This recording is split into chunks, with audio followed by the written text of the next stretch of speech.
கர்த்தருடைய பரிசுத்த நாமத்துக்கு மகிமை உண்டாவதாக. ஆண்டவர் ரொம்ப நல்லவர். நமது வாழ்வில் அவர் மிகவும் நல்லவராக இதுவரைக்கும் நடத்தி வந்தார். இந்நாளிலே தேவனுடைய நாமத்தை ஆராதிப்பதற்கு என்னோடு இணைந்திருக்கிற தேவ பிள்ளைகள் அனைவரையும் நான் வாழ்த்துகிறேன். ஒரு மனதோடு கர்த்தரை ஆராதிப்போம். கர்த்தரை ஆராதிப்பது மிகுந்த சந்தோஷமான விஷயம். ஒருமித்து கர்த்தருடைய நாமத்தை உயர்த்துவோம். கண்களை மூடுவோம். இந்த ஆராதனை துவக்கத்தை ஜெபத்தோடு நாம் ஆரம்பிக்க போகிறோம்.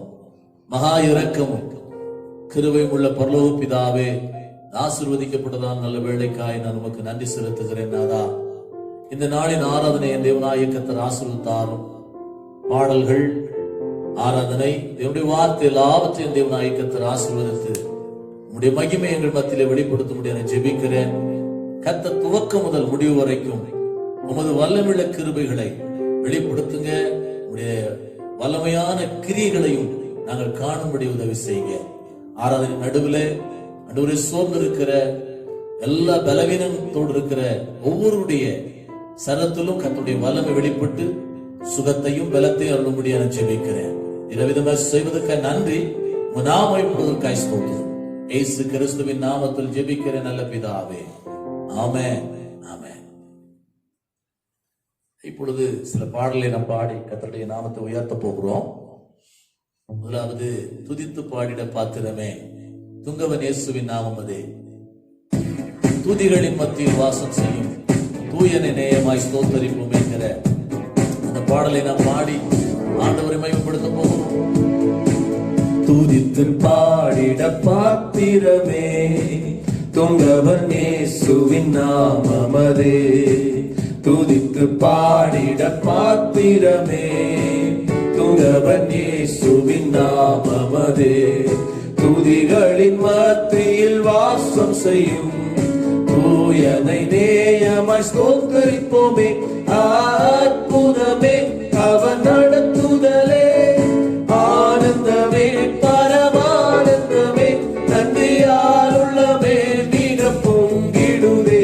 நாம் அல்லேலூயா துதி சாற்றிடுவோம். நன்றியால் உள்ளமே மிக பொங்கிடுதே. நாம் அல்லேலூயா துதி சாற்றிடுவோம். கடந்த நாட்களில் கண்மணி போ கருத்துடன் நம்மை காத்தாரே, கடந்த நாட்களில் கண்மணி போல் கருத்துடன் நம்மை காத்தாரே, கர்த்தரையே நம்பி ஜீவித்திட கிருபையும் ஈர்த்ததால் ஸ்தோத்தரிப்போமே. அற்புதமே அவர் நடத்துதலே, ஆனந்தமே பரமானந்தமே, நன்றியால் உள்ளமே மிக பொங்கிடுதே. நாம் அல்லேலூயா துதி சாற்றிடுவோம். நன்றியால் உள்ளமே மிக பொங்கிடுதே. நாம் அல்லேலூயா துதி சாற்றிடுவோம். அக்கினி ஊடாய் நடந்தாலும் அலியும் தண்ணீரை கடந்தாலும், அக்கினி ஊடாய் நடந்தாலும் அலியும் தண்ணீரை கடந்தாலும், சோதனையோ மிக பெருகினாலும் ஜெயம் நமக்கீந்ததால் ஸ்தோத்தரிப்போமே. அற்புதமே அவர் நடத்துதலே, ஆனந்தமே பரமானந்தமே, நன்றியால் உள்ளமே மிக பொங்கிடுதே. நாம் அல்லேலூயா துதி சாற்றிடுவோம். நன்றியால் உள்ளமே மிக பொங்கிடுதே. நாம் அல்லேலூயா துதி சாற்றிடுவோம். இந்த வனாந்திர யாத்திரையில் இன்பராமே சுனமோடிருப்பா, இந்த வனாந்திர யாத்திரையில் இன்பராமே சுனமோடிருப்பா, போகையிலும் நாம் வருகையிலும் புகலிடமானதால் ஸ்தோத்தரிப்போமே. அற்புதமே அவர் நடத்துதலே, ஆனந்தமே பரமானந்தமே, நன்றியால் உள்ளமே மிக பொங்கிடுதே. நாம் அல்லேலூயா துதி சாற்றிடுவோம்.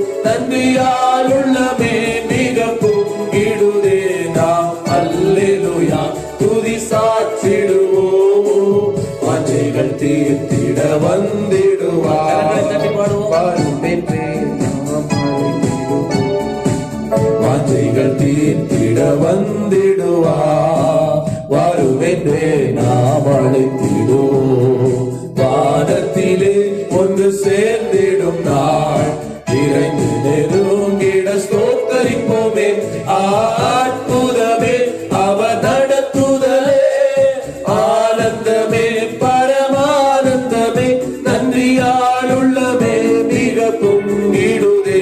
நாம் அல்லேலூயா துதி சாற்றிடுவோம். நன்றியால் உள்ளமே மிக பொங்கிடுதே. நாம் அல்லேலூயா துதி சாற்றிடுவோம். நம்மை ஒவ்வொரு நாளும் அவருடைய கண்மணி போல காத்து நடத்தி வந்தார். அவருக்கு மகிமை, மகத்துவம், புகழ்ச்சி எல்லாமே உண்டாகட்டும். Price the Lord. ஒவ்வொரு நாளும் நம்மை கரம் பிடித்து நடத்தினார். கர்த்தருக்கு மகிமை உண்டாவதா. அடுத்ததாக அந்த இயேசு நம் நடத்தி வந்த தேவன் நல்லவர். நம் இயேசு மிகவும் நல்லவர். ஒருபோது கைவிடார், ஒரு நாளும் விலகிடார். ஆமென்.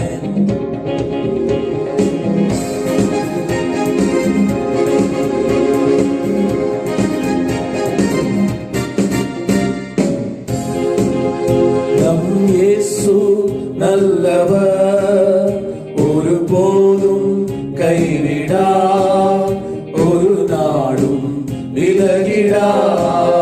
நம் இயேசு நல்லவர், ஒருபோதும் கைவிடா, ஒரு நாளும் விலகிடா. ஒன்று சேர்ந்து நாம் துதிப்போம், சாத்தானை மீதிப்போம், தேசத்தை சுதந்தரிப்போம். ஒன்று சேர்ந்து நாம் துதிப்போம், சாத்தானை மீதிப்போம், தேசத்தை சுதந்தரிப்போம். அதிசயமானவர் ஆறுதல் தருகிறார். அதிசயமானவர் ஆறுதல் தருகிறார். சர்வ வல்லவர், சர்வ வல்லவர் சமாதானம் தருகிறார். இன்று சமாதானம் தருகிறார். ஒன்று சேர்ந்து நாம் துதிப்போம், சாத்தானை மீறிப்போம், தேசத்தை சுதந்தரிப்போம். ஒன்று சேர்ந்து நாம் துதிப்போம், சாத்தானை மீறிப்போம், தேசத்தை சுதந்தரிப்போம். நம் இயேசு நல்லவர், ஒருபோதும் கைவிடா, ஒரு நாளும் விலகிடா. நம் இயேசு நல்லவர், ஒருபோதும் கைவிடா, ஒரு நாளும் விலகிடா. கண்ணீரை காண்கிறார், கண்ணீரை காண்கிறார், கதறலை கேட்கிறார். கண்ணீரை காண்கிறார், கதறலை கேட்கிறார்.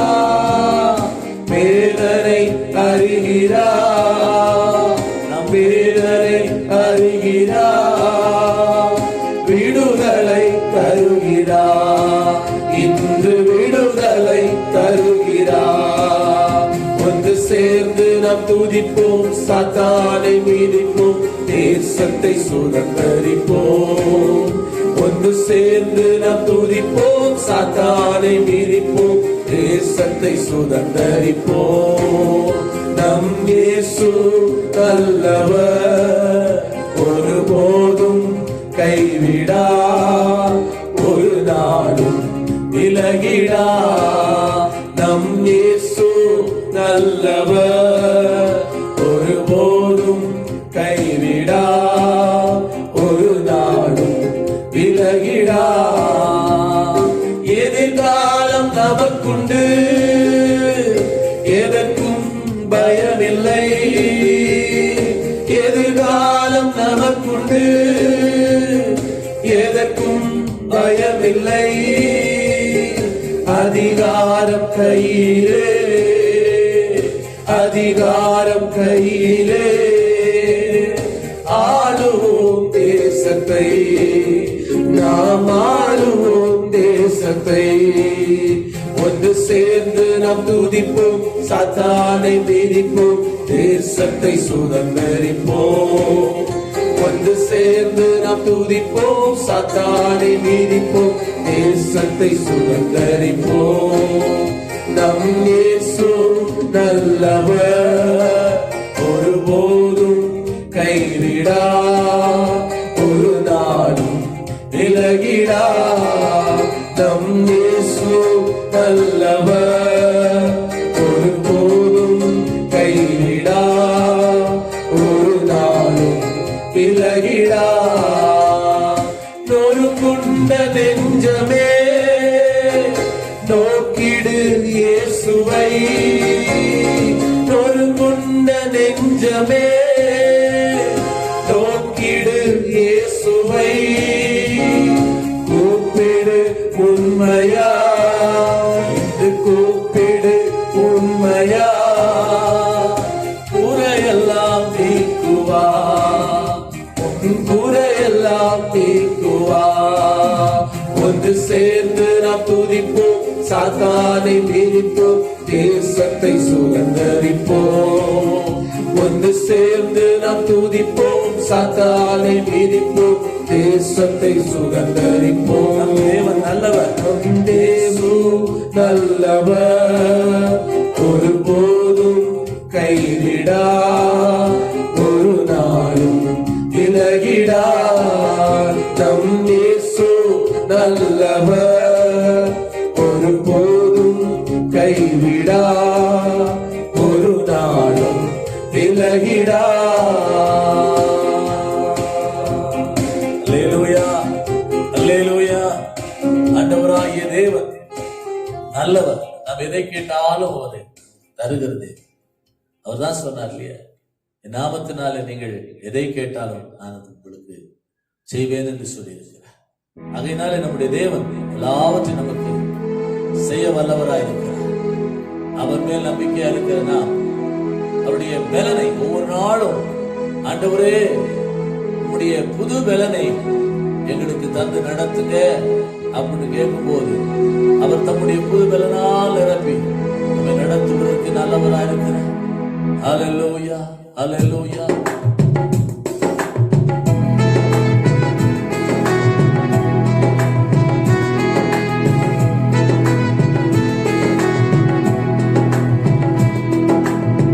புதுபலனை தாரும் தெய்வமே, புதுபலனை தாரும் தெய்வமே. உம்மை போல் மாற வேண்டுமே, உம்மை போல் மாற வேண்டுமே. இதுவேதான் எந்தன் வாஞ்சையே, இதுவேதான் எந்தன் வாஞ்சையே. புதுபலனை தாரும், புதுபலனை தாரும், புதுபலனை தாரும் தெய்வமே. புதுபலனை தாரும், புதுபலனை தாரும், புதுபலனை தாரும் தெய்வமே.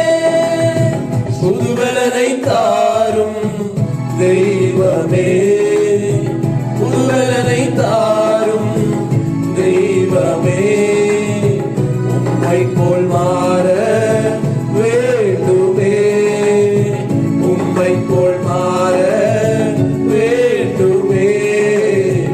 இதுவேதான் எந்தன் வாஞ்சையே, இதுவேதான் எந்தன் வாஞ்சையே. என்னை வனைந்திடும் புதிதாக்கிடும், உந்தன் விருப்பம் போல் உருவாக்கிடும். என்னை வளைந்திடும் புதிதாக்கிடும், உந்தன் விருப்பம் போல் உருவாக்கிடும். உந்தன் ஆவி என்னில் தங்க முத்திரையாக வந்திடும். உந்தன் ஆவி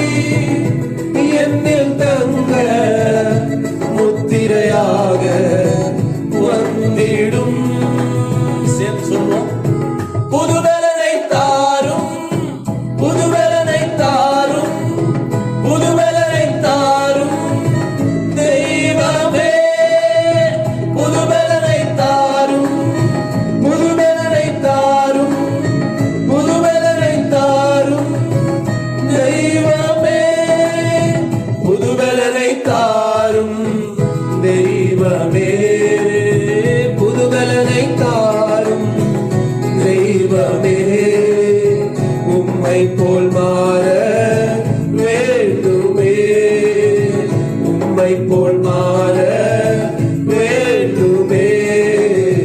இதுவேதான் எந்தன் வாஞ்சையே, இதுவேதான் எந்தன் வாஞ்சையே, இதுவேதான் எந்தன் வாஞ்சையே, இதுவேதான் எந்தன் வாஞ்சையே.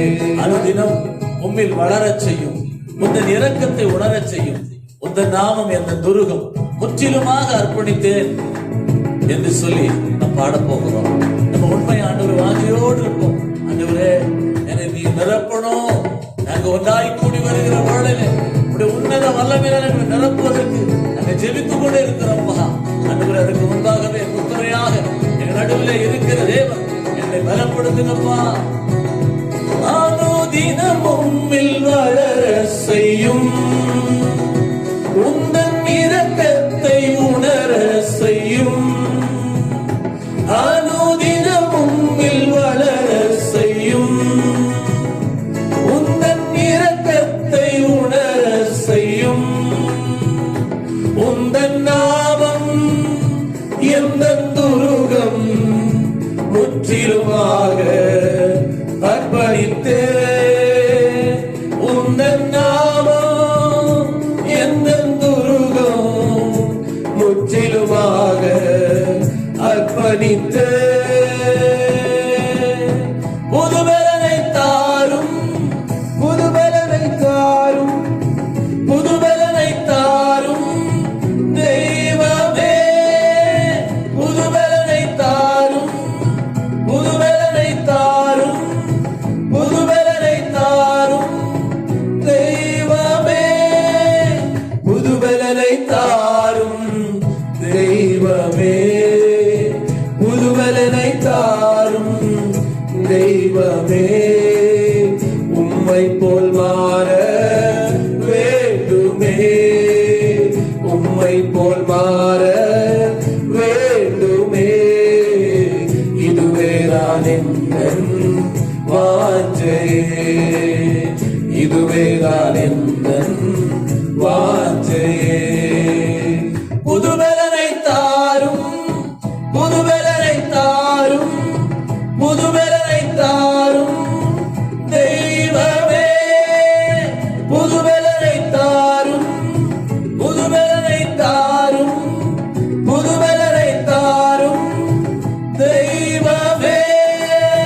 புதுபலனை தாரும் தெய்வமே, புதுபலனை தாரும் தெய்வமே.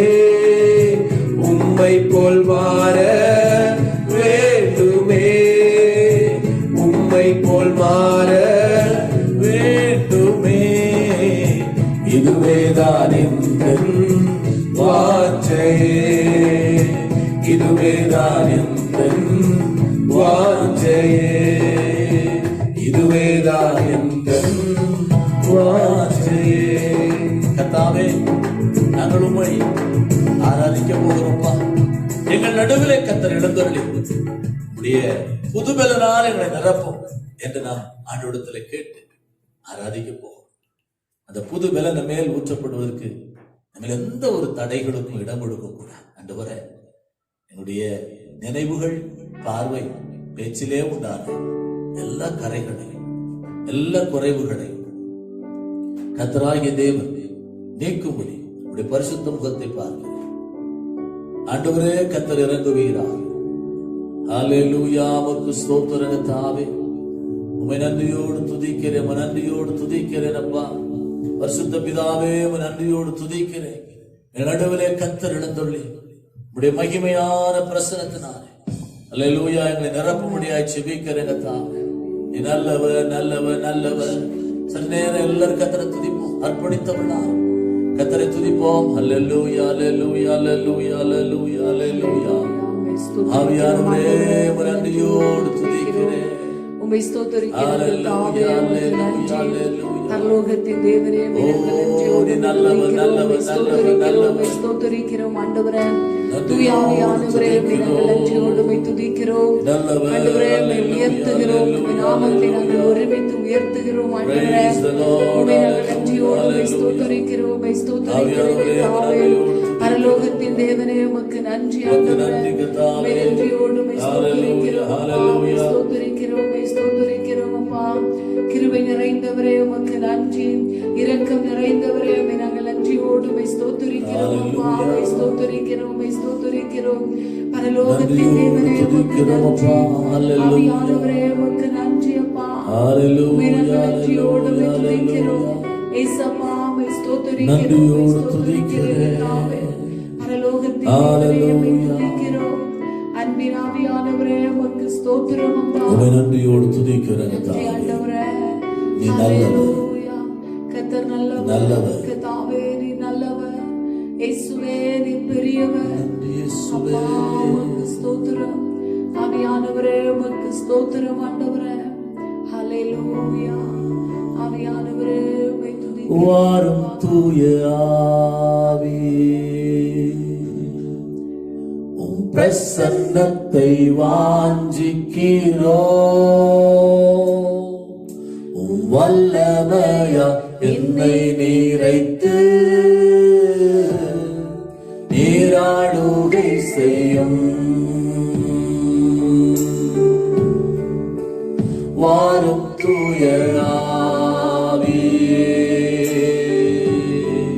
உம் பிரசன்னத்தை வாஞ்சிக்கிறோம். உம் வல்லமையா என்னை நீரைத்து நீராளுகை செய்யும்.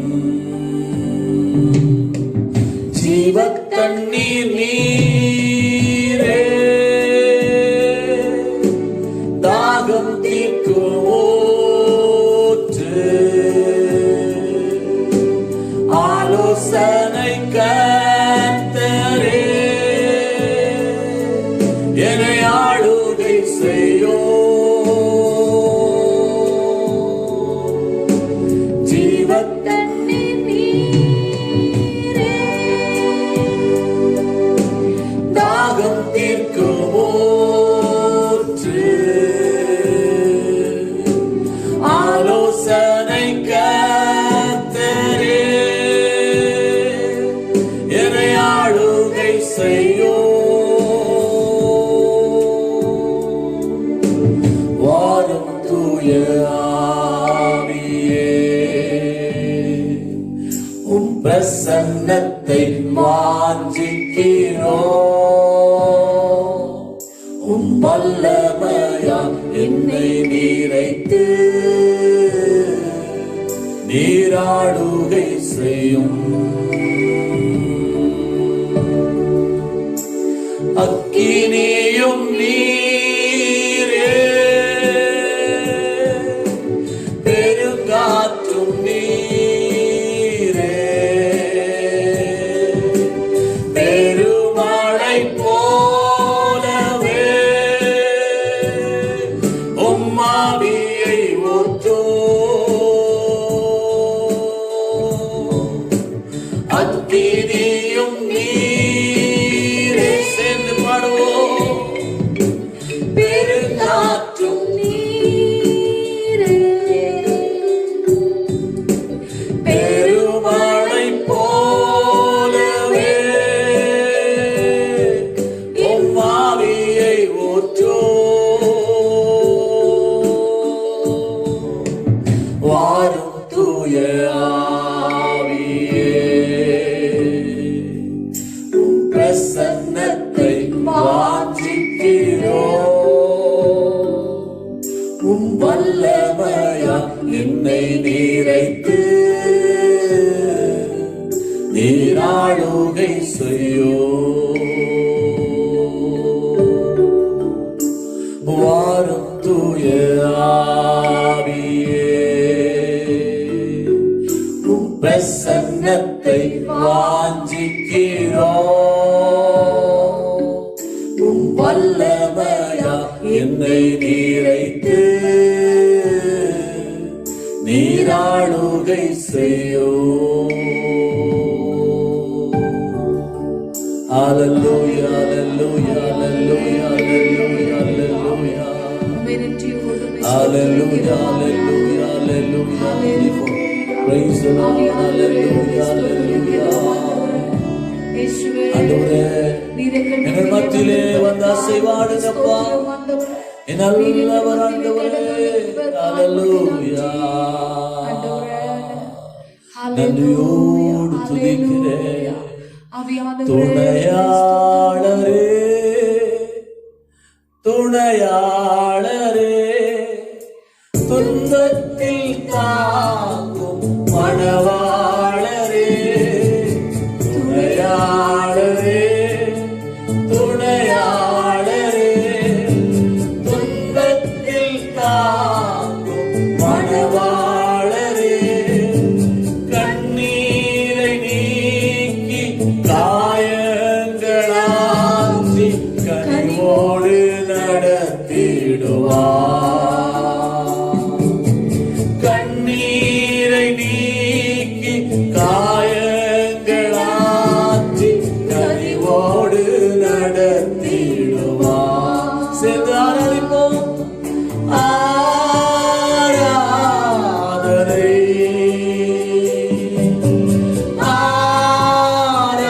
ஆராதனை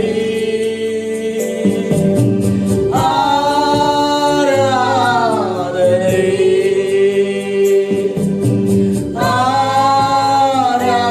ஆராதனை.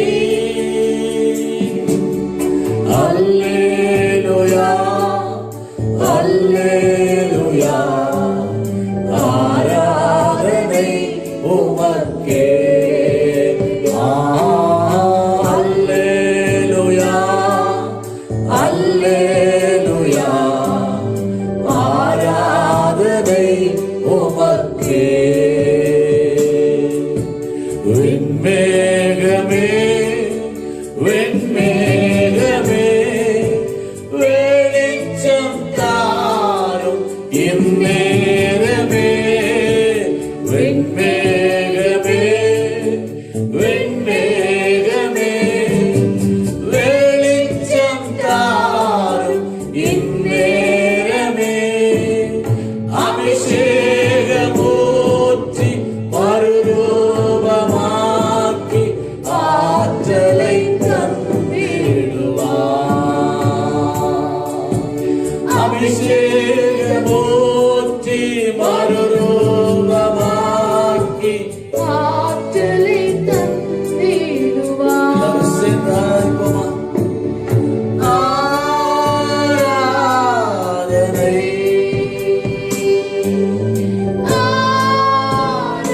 ஆராதனை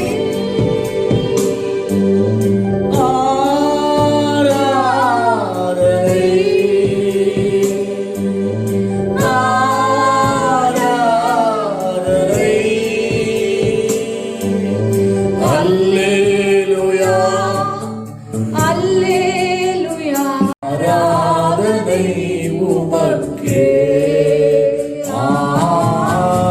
அல்லேலூயா அல்லேலூயா.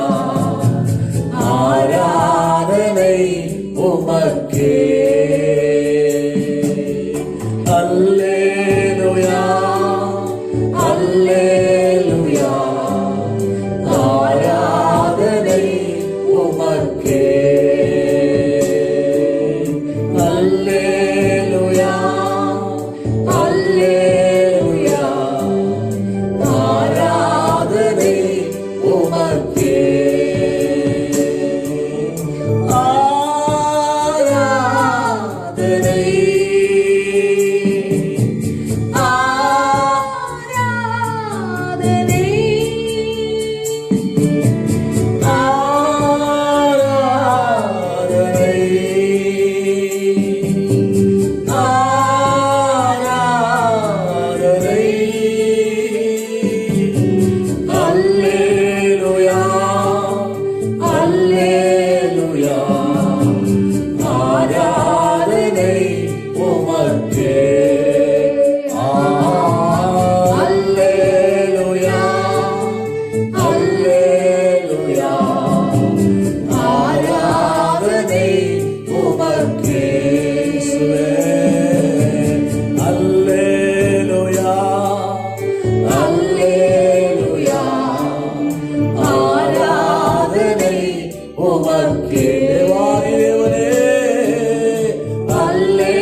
பருவமாக்குகிற தேவன் அல்லவா? ஹalleluya. ரபல கமனதர கபலதில கரலையா. கர்த்தாவே நாங்கள் உம்மை துதிக்கிறோம், உம்மை துதிக்கிறோம், உம்மை துதிக்கிறோம். நல்ல பிரசன்னத்துக்காக நன்றி அப்பா. உம்முடைய மகிமையின் பிரசன்னத்துக்காக நன்றி ஆண்டவரே. உம்முடைய வல்லமையுள்ள பிரசன்னத்துக்காக நன்றி ஆண்டவரே. ஹalleluya, ஹalleluya, ஹalleluya. நல்லவர், நல்லவர், நல்லவர். இந்த நாளின் ஆராதனையினுடைய தொடர்ந்துள்ள பகுதிகளை கர்த்தராக பொறுப்படுத்தி நடத்தும்படியாக ஸ்தோத்திரம். கடைசியாக ஊழியக்காரி அவங்க ஜெபம் பண்ணுவோம். ஸ்தோத்திரிக்கிறோம் ஆண்டவரே, நாங்கள் நன்றியோடு துதிக்கிறோம். ஸ்தோத்திரிக்கிறேங்க தாவே, பரலோகத்தின் தேவனே, நாங்கள் நன்றியோடு துதிக்கிறோம். ஸ்தோத்திரிக்கிறேங்க தாவே, இந்த நாளில் கூட தாவே, இந்த ஓய்வு நாளின் காலை வேளையில நாங்கள் உங்களுடைய சமூகத்தில் கடந்து வந்து இவ்வளவு நேரமாய் பாடி உண்மை ஆராதிக்க, உங்க நாமத்தை மகிமைப்படுத்த கத்த தந்த மேலான கிருபைகளுக்காக உமக்கு நன்றி செலுத்துகிறோம் ஆண்டவரே. ஆவியானவரே, ஸ்தோத்திரிக்கிறோம். இந்த நேரத்திலும் ஆண்டவரே, நாங்கள் கேட்க இருக்கிறதான தேவனுடைய வார்த்தையை கத்தரை எங்களுக்கு ஆசீர்வாதமாக்கி தாருங்க. அதை ஆண்டவரே ஸ்தோத்திரிக்கிற எல்லாருக்கும் அந்த வார்த்தைகள் ஆண்டவரே மிகுந்த பிரயோஜனமுள்ளதாக இருக்கும்படி கர்த்தர் தாமே எங்களோடு பேச வேண்டுமா ஜெபிக்கிறோம். பேசுகிறதான மகனை மூடி மறைத்து கர்த்தர் எங்களோடு பேசுங்க தகப்பனே. கேட்கிறதான ஒவ்வொருவருடைய உள்ளத்திலும் அந்த வார்த்தைகள் ஆண்டவரே ஸ்தோத்திரிக்கிற ஆண்டவரே பலனுள்ளதாய் 30, 60, 100 பலன் கொடுக்கும்படி ஆய்க்கத்தாவே நீங்க கிரியை செய்துள்ள வேண்டுமா ஜெபிக்கிறோம். வார்த்தைகளை கேட்டு அப்படியே விட்டு விடாதபடி அதை தங்களுடைய வாழ்க்கையில பிரயோஜனப்படுத்திக் கொண்டு உமக்காய் எழுந்து பிரகாசிக்க தேவனாகிய கர்த்தர் நீங்க கிருபை செய்துள்ள வேண்டுமாய் ஜெபிக்கிறோம். கர்த்தர் தாமே எங்களோடு இடைவிடும் மீதமுள்ளதான ஒவ்வொரு பகுதியும் உடைய கரம் கூட இருக்கட்டும். எங்களை உடைய சமூகத்தை தாழ்த்தி ஒப்பு கொடுக்கிறோம். இயேசுவின் நாமத்தில் ஜெபிக்கிறேன் நல்ல பிதாவே, ஆமென். அப்படியே உட்காருவோம். கர்த்தர் நல்லவர். இந்த நாளிலே சங்கீதம் 77 நாம் வாசிக்க போகிறோம். வேதத்தை எடுத்து நாம் 77ஆம் சங்கீதத்தை வாசிக்க போகிறோம். வாசிக்கிறேன், நீங்களும் என்னோடு சேர்ந்து வாசி. நாம் சேர்ந்து இந்த சங்கீதத்தை வாசிக்க போகிறோம். 77ஆம் சங்கீதம். நான் தேவனை நோக்கி என் சத்தத்தை உயர்த்தி கெஞ்சினேன். என் சத்தத்தை தேவனிடத்தில் உயர்த்தினேன். அவர் எனக்கு செவி கொடுத்தார். என் ஆபத்து நாளில் ஆண்டவரை தேடினேன். இரவிலும் என் கை தளராமல் விரிக்கப்பட்டிருந்தது. என் ஆத்துமா ஆறுதல் அடையாமல் போயிற்று. நான் தேவனை நினைத்த போது அலறினேன். நான் தியானிக்கும் போது என் ஆவி தோய்ந்து போயிற்று. நான் தூங்காதபடி என் கண்ணிமைகளை பிடித்திருக்கிறீர். நான் பேச மாட்டாதபடி சஞ்சலப்படுகிறேன். பூர்வ நாட்களையும் ஆதிகாலத்து வருஷங்களையும் சிந்திக்கிறேன். ராக்காலத்தில் என் சங்கீதத்தை நான் நினைத்து என் இருதயத்தோடே சம்பாஷித்துக் கொள்கிறேன். என் ஆவி ஆராய்ச்சி செய்தது. ஆண்டவர் நித்திய காலமாய் தள்ளிவிடுவாரோ? இனி ஒருபோதும் தயை செய்யாதிருப்பாரோ? அவருடைய கிருபை முற்றிலும் அற்று போயிட்டோ? வாக்குத்தத்தமானது தலைமுறை தலைமுறைக்கும் ஒளிந்து போயிட்டோ? தேவன் இரக்கம் செய்ய மறந்தாரோ? கோபத்தினாலே தமது உருக்கமான இரக்கங்களை அடைத்துக் கொண்டாரோ என்றேன். அப்பொழுது நான், இது என் பலவீனம், ஆனாலும் உன்னதமானவருடைய வலதுகரத்தில் உள்ள வருஷங்களை நினைவு கூறுவேன். கர்த்தருடைய செயல்களை நினைவு கூறுவேன். உம்முடைய பூர்வ காலத்து அதிசயங்களையே நினைவு கூறுவேன். உம்முடைய கிரியைகளை எல்லாம் தியானித்து உம்முடைய செயல்களை யோசிப்பேன் என்றேன். தேவனே, உமது வழி பரிசுத்த ஸ்தலத்தில் உள்ளது. நம்முடைய தேவனை போல பெரிய தேவன் யார்? அதிசயங்களை செய்கிற தேவன் நீரே. ஜனங்களுக்குள்ளே உம்முடைய வல்லமை விளங்க பண்ணினீர். யாக்கோபு, யோசேப்பு என்பவர்களின் புத்தராகிய உம்முடைய ஜனங்களை புயத்தினாலே மீட்டுக் கொண்டீர். ஜலங்கள் உம்மை கண்டது. தேவனே, ஜலங்கள் உம்மை கண்டு தத்தளித்தது. ஆழங்களும் கலங்கினது.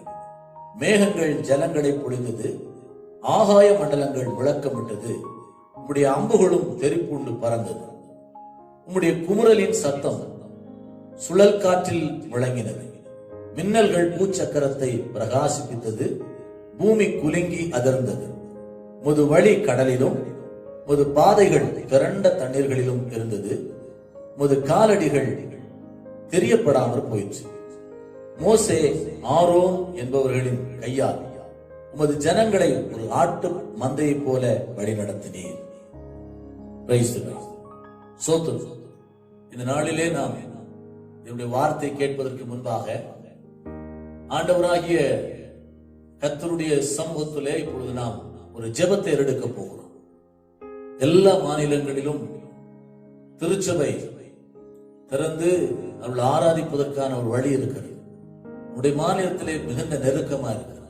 ஆகையினாலே கண்களை மூடி நாம் ஜெபிக்க போகிறோம். ஆண்டவராகிய கர்த்தருக்கு ஸ்தோத்திரம். Praise the lord. ஹalleluya ஹalleluya. எல்லாரும் கண்களை மூடுவோம், ஜெபிக்க போகிறோம். ஹalleluya. நல்லவர் நீரே, உம்முடைய பரிசுத்த பிரசன்னத்துக்காக நன்றி அப்பா. தேவாதி தேவனே, உம்மை நன்றியோடு துதிக்கிறேன். ஆண்டவரே, எங்கள் தேவனாகிய கர்த்தரை முழு இதயத்தோடு ஒருமித்து எங்களுடைய ஜெப வீடுகளிலே வந்து, எங்களுடைய ஆராதனை தலங்களிலே வந்து நாங்கள் ஆராதிப்பதற்கான ஒரு வழியை கர்த்தர் திறக்க முடிய நான் ஜெபிக்கிறேன். கர்த்தருடைய மகிமை வெளிப்படட்டும் அப்பா. நீங்க அதற்கு என்னுடைய இந்த மாநிலத்தில் இருக்கிற அந்த நோய் தொற்றினுடைய தாக்கத்தை கர்த்தர் முற்றிலுமாய் நிறுத்தி போட முடிய நாங்கள் ஜெபிக்கிறோம். ஹalleluya. அந்த பரவுதலை கர்த்தர் தடுத்து போடும். விசேஷமா எங்களுடைய சென்னை பட்டணத்துக்காக, சுற்றி இருக்கிற சில மாவட்டங்களுக்காக, செங்கல்பட்டு, திருவள்ளூர், திருவண்ணாமலை, சோத்திரங்கத்தாவே, காஞ்சிபுரம் மாவட்டங்களுக்காக ஜெபிக்கிறோம். அங்கும் நோய் தொற்று அதிகமாகிக் கொண்டே இருக்கிற அந்த சூழ்நிலைகள் நிறுத்தப்படுவதாக. எல்லா மாவட்டங்களிலும் ஆண்டவரே இந்த நோய் இல்லாத ஒரு சூழ்நிலை உண்டாக்கும்படியா நாங்கள் ஜெபிக்கிறோம். கர்த்தர் அப்படி செய்வதற்கு நன்றி. இயேசுவின் நாமத்தில் பிதாவே, ஆமென். இரண்டாவதாக இந்த வேளையிலே நம்முடைய இங்கே இந்த வசனத்தை வார்த்தை கேட்க அமர்ந்திருக்கிற தேவ பிள்ளைகளுக்குள்ளே ஆண்டுடைய சுகமும் பலனும் இறங்க முடியாத ஒரு ஜெபத்தை எடுக்க போகிறோம். கண்களை மூடுவோம். எல்லாரும் என்ன பலவீனம் இருந்தாலும் ஆண்டவர் மாற்ற வல்லவராக இருக்கிறார். ஜெபத்தோடு காணப்படுவோம். எங்கள் அன்பு கர்த்தாவே, உம்முடைய பிள்ளைகள் நாங்கள் சுகமாயிருக்க வேண்டும் என்று சொல்லி விரும்பி எங்களுக்காக எல்லா காயங்களை ஏற்றுக்கொண்டீர். நீர் உம்முடைய வசனத்தில் எங்களுக்கு சொல்லி இருக்கிறீர், உம்முடைய தழும்புகளால் நாங்கள் குணமாகிறோம் என்று சொல்லி. உம்முடைய காயப்பட்ட கரம் இந்த வேளையிலே, இந்த வார்த்தையை இந்த நேரத்தில் ஜெப வேளையிலே அவர் அமர்ந்திருக்கிற தேவ பிள்ளைகள் மேலே உம்முடைய காயப்பட்ட கரம் அமர்ந்து அவருடைய சுகமாக்கட்டும் ஐயா. அவருடைய வேதனைகளை மாற்றட்டும், அவருடைய எல்லா வியாதிகளை நீக்கட்டும். கர்த்தர் அவர்களுக்கு அற்புதத்தை செய்யும்படி நான் ஜெபிக்கிறேன் கர்த்தாவே. அவர்களுடைய வீடுகளில் இருந்து இப்பொழுது ஜெபிக்கிற அந்த நேரத்தில் தேவனுடைய அற்புதம் அவருடைய வாழ்விலே அவர்கள் காண வேண்டும் ஐயா. நீங்க அற்புதத்தை செய்வதற்காக நன்றி. நன்றி அப்பா, நன்றி அப்பா. இயேசு கிறிஸ்துவின் நாமத்தில் ஜெபிக்கிறேன் நல்ல பிதாவே, ஆமென், ஆமென். Price the Lord. கர்த்தருக்கு மகிமை உண்டாவதாக. தேவ பிள்ளைகளாகிய நாம் இந்த நாளிலே சோத்திரம் தேவ வசனத்தை தியானிக்க இருக்கிறோம். தியானிக்கிற அந்த பகுதியை நாம் ஏற்கனவே ஒரு வசனத்தை வாசித்திருக்கிறோம். திரும்பவும் நாம் வாசிக்க போறோம். அதுக்கு முன்பு சில காரியங்களை நான் உங்களுக்கு சொல்லுகிறேன். வெள்ளிக்கிழமை உபவாச ஜெபத்தை நீங்கள் வீடுகளிலே ஜெபிக்கிறீர்களா என்ற ஒரு கேள்வி எனக்கு உண்டு. ஆனாலும் நீங்கள் ஜெபிப்பீர்கள் என்ற நம்பிக்கையோடு இருக்கிறேன், அவ்வளவுதான். சோதரன், நீங்கள் ஜெபிக்க மறந்து விடாதீங்க. வீண் அலுவல்களுக்கு இடம் கொடுக்க வேண்டாம். அது மாத்திரமல்ல, கான்பரன்ஸ் கால்கள் மூலமாகவும் நீங்கள் ஜெபித்து வருகிறீர்கள், அதை தவற விடாதபடி ஜெபியுங்கள். அதுல விசேஷமா இந்த வாலிப பிள்ளைகள் கான்பரன்ஸ் காலில் ஜெபிப்பதற்கு வருவதில்லை, அவர்கள் அதை ஒழித்துக் கொள்ளுகிறார்கள் என்று கேள்விப்பட்டேன். அந்த நிலைகள் உங்களுக்கு சரியல்ல. ஜெபத்திலே பங்கெடுப்போம். கர்த்தர் உங்களை ஆசீர்வதிப்பாராக. அதுபோல சபையில நமக்கு எப்பொழுதும் நடக்கிற ஜெபங்கள் தொடர்ந்து நீங்களும் அந்த வீடுகளில் அந்த நேரங்களில் உட்கார்ந்து ஜெபியுங்கள். கர்த்தர் ஆசீர்வதிப்பாராக. சோத்திரம். நாம் எந்த நேரத்திலும் கர்த்தருடைய சமூகத்தை நாடுவதை விட்டுவிடவே கூடாது. தேவன் நமக்கு இந்த நாட்களிலும் அவரை தேடுவதற்கான ஒரு பாக்கியத்தை கொடுத்திருக்கிறார். கர்த்தருக்கு ஸ்தோத்திரம். ஆனால் அநேக பரிசுத்தவான்கள் அந்த காலங்களில் நெருக்கத்தின் காலங்கள் வந்தது, அவர்களுக்கு துதிக்கவே முடியாது. அப்படிப்பட்ட நிலையில கூட கர்த்தரை துதிச்சிருக்கிறாங்க. நமக்கு அப்படி இல்லை, வீடுகள்ல துதிக்கலாம். அதனால துதிக்கிறதும் ஆராதிக்கிறதும் ஜெபிக்கிறதும் நம்முடைய வாழ்க்கையினுடைய அந்த முக்கிய பகுதியாகவே தொடரட்டும். கர்த்தர் நம்மை ஆசீர்வதிப்பார். சீக்கிரமாய் ஒருங்கிணைந்து நாம் கர்த்தரை ஆராதிப்பதற்கு நமக்கு தேவன் கிருபை செய்வாராக. கர்த்தருக்கு மகிமை உண்டாகட்டும். இந்த நாளிலே நான் உங்களோடு கூட சில வார்த்தைகளை வசனங்களை தியானத்திற்காக கொடுக்க வேண்டும். முதலாவது ஒரு வசனத்தை நான் பிறகு வாசிக்க சொல்லுகிறேன். இன்றைக்கு நம்முடைய விசுவாச ஓட்டத்துல முன்னேறி இருக்கிறோமா அல்லது பின்தங்கி இருக்கிறோமா என்பதை குறித்த ஆய்வு நமக்குள்ளே வேணும். நாம் ஒரு காரியத்தை அன்றைக்கு செய்திக்கு ஆதாரமாய் கொடுக்கிறேன். நீங்களும் நானும் ஒரு நல்ல கர்த்தருடைய தீர்க்கதரிசிகள் என்பதை மறந்துவிடக் கூடாது. நாம் அந்த தீர்க்கதரிசிகளாக கர்த்தர் நம்மை அபிஷேகித்து இருக்கிறார். Price the Lord. எத்தனை பேர் விசுவாசிக்கிறோம்? இந்த தீர்க்கதரிசன கிருபைகளை நமக்கு தந்தருளுவாராக. அதற்கு நாம் இந்த விசுவாச வாழ்க்கையில முதலாவது நமக்குள்ளே ஆவிக்குரிய நிலையில முன்னேறி இருக்கிறோமா அல்லது பின்தங்கி இருக்கிறோமா என்பதை குறித்த ஆய்வு நமக்குள்ளே இருக்க வேண்டும். இன்னைக்கு உலகத்தில பலவிதமாக ஆராய்ச்சி செய்கிறதை பார்க்கிறோம். இந்த வியாதிக்கு என்ன மருந்து, இந்த நிலவுக்கு எப்படி போவது, இந்த வாகனத்தை எப்படி தயாரிப்பது, இந்த செல்லை எப்படி கண்டுபிடிப்பது, இந்த சேட்டலைட்டை மேல எப்படி கொண்டு போவது, இந்த வியாதி இந்த இப்படிப்பட்ட நிலையிலே இவர்களுக்கு லோன் கொடுக்கிறதுக்கு என்ன புதிய திட்டத்தை வகுப்பது என்று சொல்லி அரசாங்கமும் ஜனங்களும் பலவித ஆராய்ச்சிகளை ஏறெடுத்துக் கொண்டிருக்கிறது. அவர்கள் அதிலே சில காரியங்களில் வெற்றி கண்டு அவர்கள் முன்னேறி கொண்டிருக்கிறார்கள். எனக்கு அன்பான தேவ பிள்ளைகளே, நாமும் நம்முடைய வாழ்க்கையிலே நம்மை ஒரு சில காரியங்களை ஆராய்ந்து பார்க்க வேண்டியது அவசியமா இருக்கிறது. நாம் பல காரியங்களிலே நாம் ஆராய வேண்டும். அந்த ஆராய்ச்சியின் காரியங்கள் சுயநலத்துக்காக அல்ல, சுயநலத்துக்காக ஆராய்கிற கூட்டங்கள் உண்டு. நாம் தேவன் ஆராய்ந்து பார்ப்பதற்கு இடம் கொடுத்திருக்கிற காரியங்களுக்கு நாம் செவி கொடுத்தவர்களாய் நம்மை ஆராய்ந்து பார்க்க வேண்டியது அவசியமா இருக்கிறது. கர்த்தருக்கு ஸ்தோத்திரம். வேறு வழி ஒன்றுமில்லை என்று இருக்கும் போது நம்முடைய தேவன் நம்ம எதற்காக இப்பொழுது சூழ்நிலையிலே நமக்கு வேற வழி இல்லை, இப்படி உட்கார்ந்து இருக்கிறோமே, எதற்காக இந்த காரியங்களை நம்முடைய வாழ்க்கையில அனுமதித்திருக்கிறார் என்கிற ஆராய்ச்சி நமக்குள்ள இருக்க வேண்டும். கர்த்தருக்கு ஸ்தோத்திரம். அப்படி கவனித்து நம்ம அப்படி ஆராய்ந்து பார்த்தால் ஆபத்துக்கு விலகுவோம். நாமும் ஒரு வல்லமையுள்ள தேவனுடைய வார்த்தை எடுத்துரைக்கிற தீர்க்கதரிசிகளாய் மாறுவோம் என்பதிலே ஐயமில்லை. கர்த்தருக்கு ஸ்தோத்திரம். சங்கீதம் 77 அந்த வாசித்த அந்த சங்கீதத்திலே 5, 6 2 வசனங்களை வாசிக்க கேட்போம். ஸ்தோத்திரம். பூர்வ நாட்களே, ஆதிகாலத்து வருஷங்களை சிந்திக்கிறேன். ராக்காலத்தில் என் சங்கீதத்தை நான் நினைத்து என் இருதயத்தோட சம்பாஷித்துக் கொள்கிறேன். என் ஆவி ஆராய்ச்சி செய்தது. Price the Lord. என்னுடைய ஆவி ஆராய்ச்சி செய்தது. கண்களை மூடுவோம், நாம் ஜெபிக்க போகிறோம். மகா இரக்கமும் மிகுந்த கிருபையும் உள்ள பரலோகத்தின் பிதாவே, இந்த நல்ல வேளைக்காக நாங்கள் உமக்கு கொடான கோடி நன்றிகளை எடுக்கிறோம். நாதா, இந்த நாளிலே இந்த வார்த்தைகளை கர்த்தராகிய தேவன் இன்றைக்கு ஆசீர்வதித்தார். தியானம் என்பது நீர் தான் கொடுக்கிறீர். பேசுவதற்கு வார்த்தை நீர் தான் கொடுக்க வேண்டும். நீரே எனக்கும் எங்களுக்கும் பிரயோஜனமாய் இருக்கும்படியான வல்லமையுள்ள வார்த்தைகளை வெளிப்படுத்துங்கப்பா. இயேசு கிறிஸ்துவின் நாமத்தில் ஜெபிக்கிறேன், ஜெபம் கேளும் பிதாவே, ஆமென். கர்த்தருக்கு மகிமை உண்டாவதாக. நான் ஆரம்பத்திலே சொன்னேன், இன்னைக்கு உலகத்திலே மனிதர்கள் பலவிதத்திலே ஆராய்ந்து பார்த்து கொண்டிருக்கிறார்கள். தானியேல் புத்தகத்திலே படிக்கும் பொழுது ஆண்டவர் சொல்றாரு, இந்த ரகசியத்தை நீ முத்திர போட்டுரு, இந்த சம்பவத்தை முத்திர போட்டுரு, ஜனங்கள் அங்கும் இங்கும் தேடி ஆராய்ந்து பார்த்து அறிவு பெருத்து போகும் அப்படின்ற ஆராய்ச்சி என்பது நமக்குள்ளே இருக்கும் போது ஞானம் பெருக ஆரம்பிக்கும். கர்த்தருக்கு ஸ்தோத்திரம். அந்த ஆராய்ச்சி உலகத்தினுடைய காரியத்தை நாம் ஆராய்ந்து பார்க்கும் போது உலக ஞானம் பெருகுகிறது. ஆனால் தேவனுடைய விஷயங்களை நாம் ஆராய்ந்து பார்க்கும் பொழுது தேவ ஞானம் நம்மிலே பெருகுகிறது. கர்த்தருக்கு மகிமை உண்டாவதாக. அதுல முதலாவது நாம் ஆராய்ந்து பார்க்க வேண்டியது, அவர்கள் என்ன செய்கிறார்கள், அவர்களுக்கு என்ன தீங்கு, இவர்களுக்கு என்ன தீங்கு என்று ஆராய்ந்து பார்க்கிறது. அது நல்லதா என்று தெரியவில்லை. ஒரு சில காரியங்களை நான் வசனத்தை உங்களுக்கு முன்பாக நான் வாசிக்க கேட்க சொல்லுகிறேன். செப்பனியாவின் புத்தகம் 2வது அதிகாரம் 2வது வசனத்தை வாசிக்கலாம். நீங்கள் உங்களை உயித்து ஆராய்ந்து சோதியுங்கள். உயித்து ஆராய்ந்து சோதியுங்கள். முதலாவது ஆராய்ச்சி நம்மை நாமே ஆராய்ந்து பார்க்க வேண்டும். 1 கொரிந்தியர் புத்தகம் 11ஆம் அதிகாரம் 31வது வசனம். அந்த வசனம் சொல்லுகிறது, நம்மை நாமே நிதானித்து அறிந்தால் நாம் நியாயம் தீர்க்கப்படும் என்று சொல்லி இருக்கிறது. கர்த்தருக்கு ஸ்தோத்திரம். நம்மை நாமே நிதானித்து பார்க்க வேண்டும். எதையோ யாரையோ எங்கேயோ அல்ல.